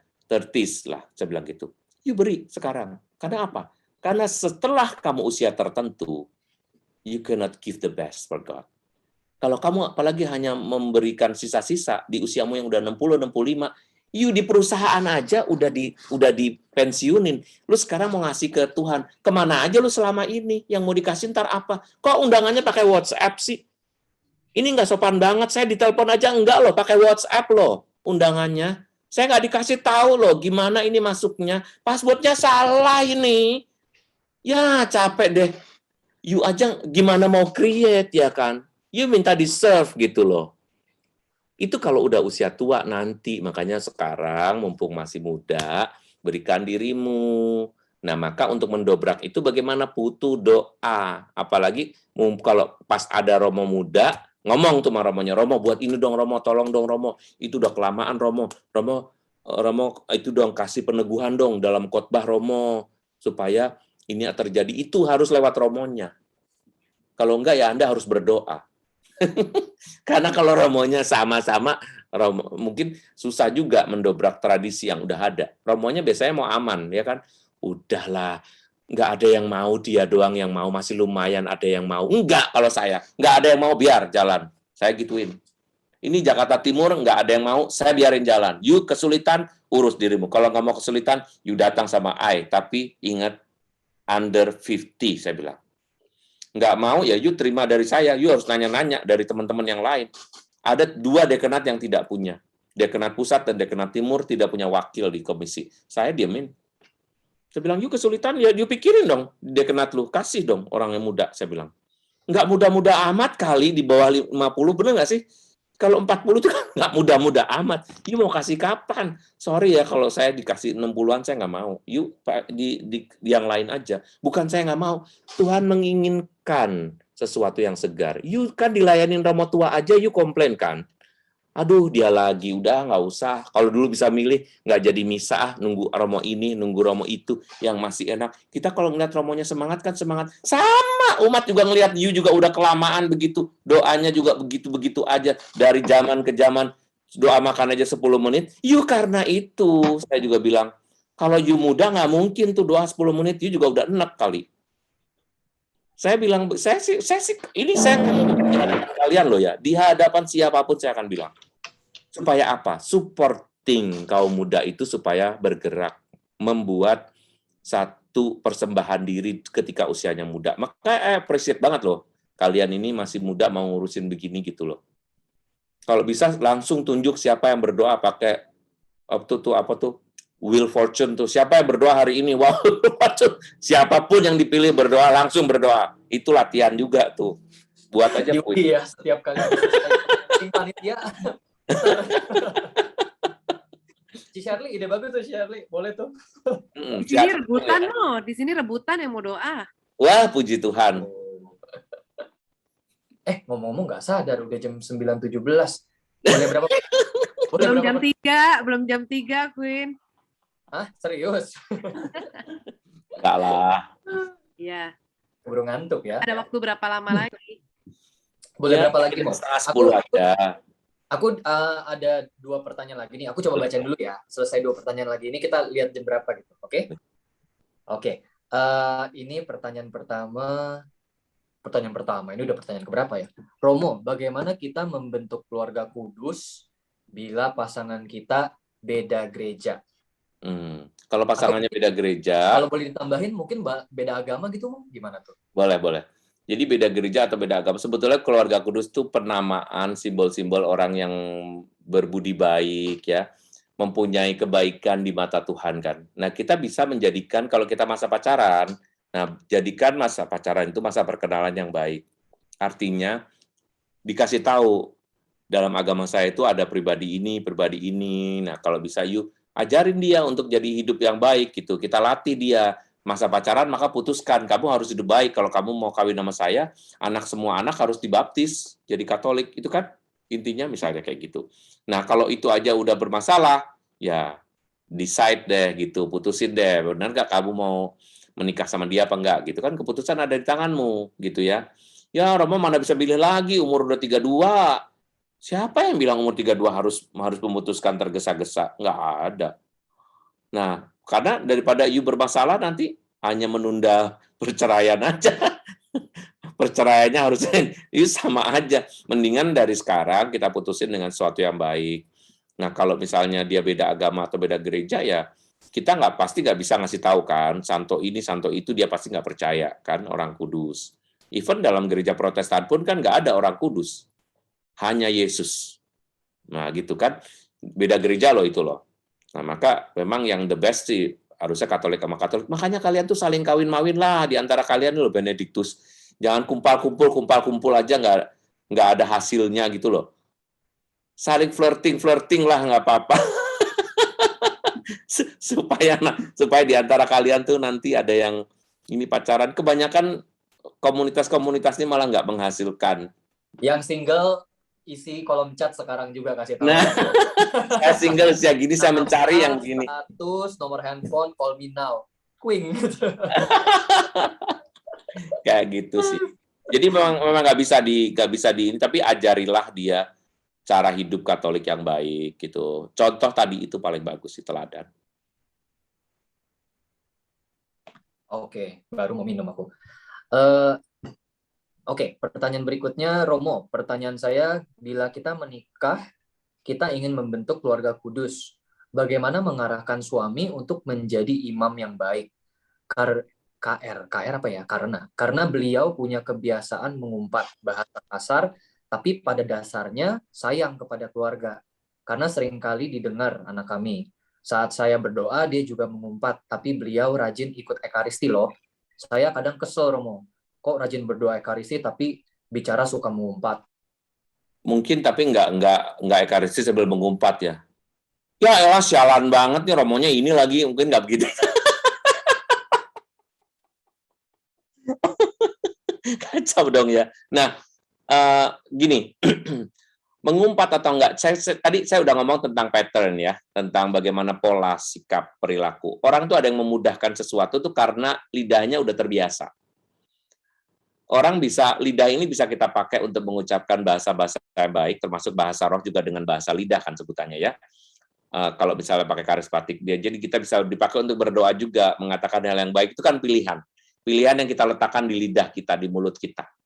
Nah, pada saat kita sudah berani mengucapkan, maka kalau orang udah bisa mengucapkan maaf ya maaf, 1000 maaf misalnya, anjing, lama-lama jadi anjing lo, lama-lama jadi anjing lo ya, lama-lama tuh intensively itu bisa jadi yang makin tajam, makin menyakitkan gitu. Itulah manusia gitu.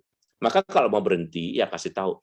You kalau mulai begitu, nanti anak-anak akan terbiasa telinganya mendengar kata anjing. Sehingga dia mengucap kata anjing nggak ini. Let's say, kita bisa bilang misalnya kayak di sini kita bilang, hey bitch, misalnya. Berasa nggak sih? Berasa nggak? Tuh maksudnya sesuatu yang menjatuhkan, menghina gitu. Enggak kan? Karena kita nggak tahu sesuatu. Kita nggak tahu. Tapi bagi orang bule kalau misalnya bilang bitch itu kan artinya semua setan. Di sini setan loh. Biasa. Itu soal rasa gitu loh. Jadi kita kalau misalnya mau mengatakan sesuatu yang bicara kotor dan sebagainya itu soal pola kebiasaan. Ingetin aja kalau pasangannya ingetin begitu, kita itu jadi orang tua.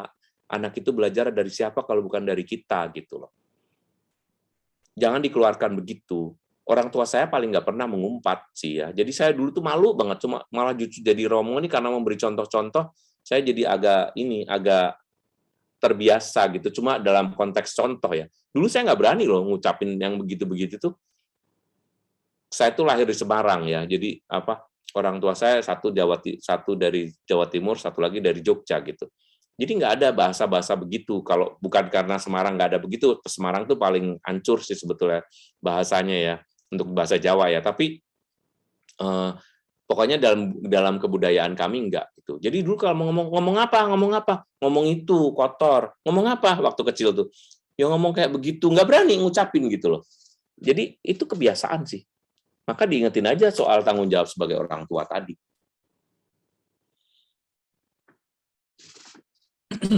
Oke. Romo dari Semarang, Mo? Saya lahir di Semarang, tapi kelas 1 SD udah di Jakarta. Oh, ya. Nggak medok kan? Lumayan.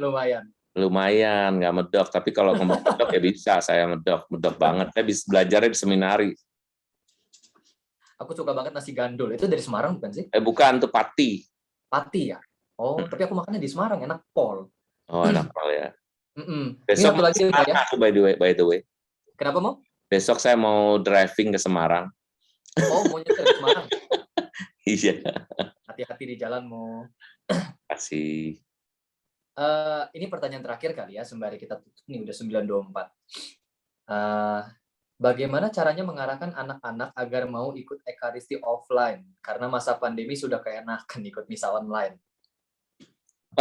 Dikasih tahu aja setiap kali kita tuh dengan rindu menantikan tubuh Kristus. Jadi sekarang itu masa pandemi yang nanti, dan begitu nanti gereja diizinkan, anak-anak itu segera dibawa ke gereja.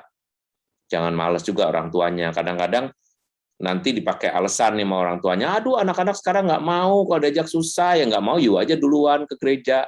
Gitu ya. Jadi anak-anak itu kan tinggal bagaimana orang tuanya. Anda kan punya otoritas. Anda bisa otoritatif juga, nggak otoriter. Kalau otoritatif itu sometimes you can be an authoritarian ya, bisa menjadi seorang yang otoriter, tetapi kompromis juga bisa, toleran juga gitu. Itu salah satu hal. Itu ada satu pertanyaan lagi. Romo, apa bisa orang muda jadi prodiakon? Karena kebanyakan prodiakon usia pensiun, kesian amat sih, ya ampun, itu gereja mana sih ini? Sebetulnya bisa banget ya. Orang muda tuh maksudnya dari orang usia 25 itu sebetulnya udah bisa jadi prodiakon. Cuma karena nggak biasa, jadi aneh banget. Iya ampun, muda lu prodiakon kayak kurang kerjaan gitu. Padahal prodiakon tuh bener-bener semi-semi Romo loh kerjaannya loh. Bisa nguburin orang, bayangin, ya kan? Bisa mengantar komuni gitu kan. Itu kan luar biasa banget loh. Dan biasanya mempunyai tempat tersendiri di hati gereja setempat. Jadi, be a prodiakon when you are young, even younger, but not less than 25 lah menurut saya. Karena figurnya ya, kalau terlalu muda juga kayak aneh gitu. Rambut pasti dikuncir-kuncir, tubuh Kristus gitu kayak agak kurang gimana gitu. Cuma soal rasa sih, feel-nya aja yang kalau bisa yang udah kelihatan mateng lah, udah mau mencukur rambut nggak kayak Queen nih. Berarti harus foto dulu ya, Mo ya. Mo, baru aku mau Nggak nanya, boleh. Mo. Nggak boleh. Kalau misalnya bertato boleh nggak jadi lektor, Mo? Boleh, boleh. Soalnya si Queen kayaknya mau jadi lektor nih, tapi dia bertato nih halangannya katanya ya, Queen. Boleh, boleh. Boleh, Tatonya ya. di mana? Tatonya ada di leher loh. Nggak apa-apa, nggak apa-apa. Nggak apa-apa ya. Belum 50 ke atas, Queen, masih oke. Tapi oke. Romo Hoseto bukannya kunjir ya? Nggak apa-apa sih, sebetulnya nggak, saya bercanda kok. Oke. Mo, ini ada satu pertanyaan lagi, ternyata menarik nih. Boleh ya, satu lagi? Boleh. Habis ini bukannya udah, malam ini udah. Terus kita janjian lagi. Kita janjian lagi buat another schedule di Kombas Benedictus. Langsung todong. Bisa Majuin siapa yang paling jago closing di Kombas Benedictus nih. Mesti mama ya, closing mesti jadwalnya. mama ya, Queen. Mama, ya. Si gua dong, Hah? Queen. Yang bisa ajak makan, terus pas lagi ajak makan closing. Nggak harus ya, saya nggak suka makan. Oke, aku bacain ya pertanyaan terakhirnya. Maaf Romo, kalau pertanyaannya agak sensitif. Apakah kalau pasutri Katolik sudah menikah, tapi tidak mau berhubungan badan, karena tidak mau punya anak, sama dengan dosa? Jadi poinnya bukan mau berhubungan tanpa punya anak, tapi tidak mau punya anak, jadi nggak mau berhubungan. Apa itu salah? Atau boleh berapa lama pasutri Katolik menunda punya anak? Bagaimana membedakan antara menunda dengan tidak mau punya anak? Jadi jadi dalam hukum gereja nih, sekarang hukum dulu ya.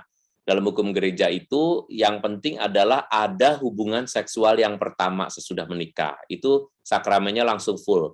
Jadi pada saat janji itu begini ya, pada saat janji jadi setengah lingkaran. Tapi ini janji perkawinan di gereja nih. Terus selanjutnya adalah hubungan seksual. Jadi kalau sudah bulat berarti itu sudah tak terceraikan dan cukup hubungan seksual yang pertama. Tetapi kan perkawinan tidak begitu. Perkawinan kan ada hubungan seksual yang kedua, ke 1.000, ke 500.000, dan sebagainya, ya kan, harusnya begitu. Nah, bagaimana setelah yang pertama itu dia nggak mau, misalnya, gitu kan, itu masalah. Itu masih bisa diperhitungkan sebagai cacat dalam kesepakatan.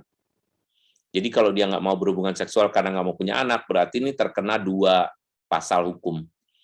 Kanon namanya, kanon kalau di itu. 2 kanon hukum, yaitu kanon ketidakmauan punya anak, menghindari tanggung jawab untuk prokreasi, dan itu tidak boleh menikah orang seperti itu sampai kapanpun. Jadi perkawinannya bisa dianulasi. Kalau nggak mau berhubungan seksual sama sekali juga harus dianulasi. Jadi pasangan harus tahu kalian menikah itu bukan hanya being united, tetapi physically united gitu loh. Harusnya physically dan spiritually united harusnya.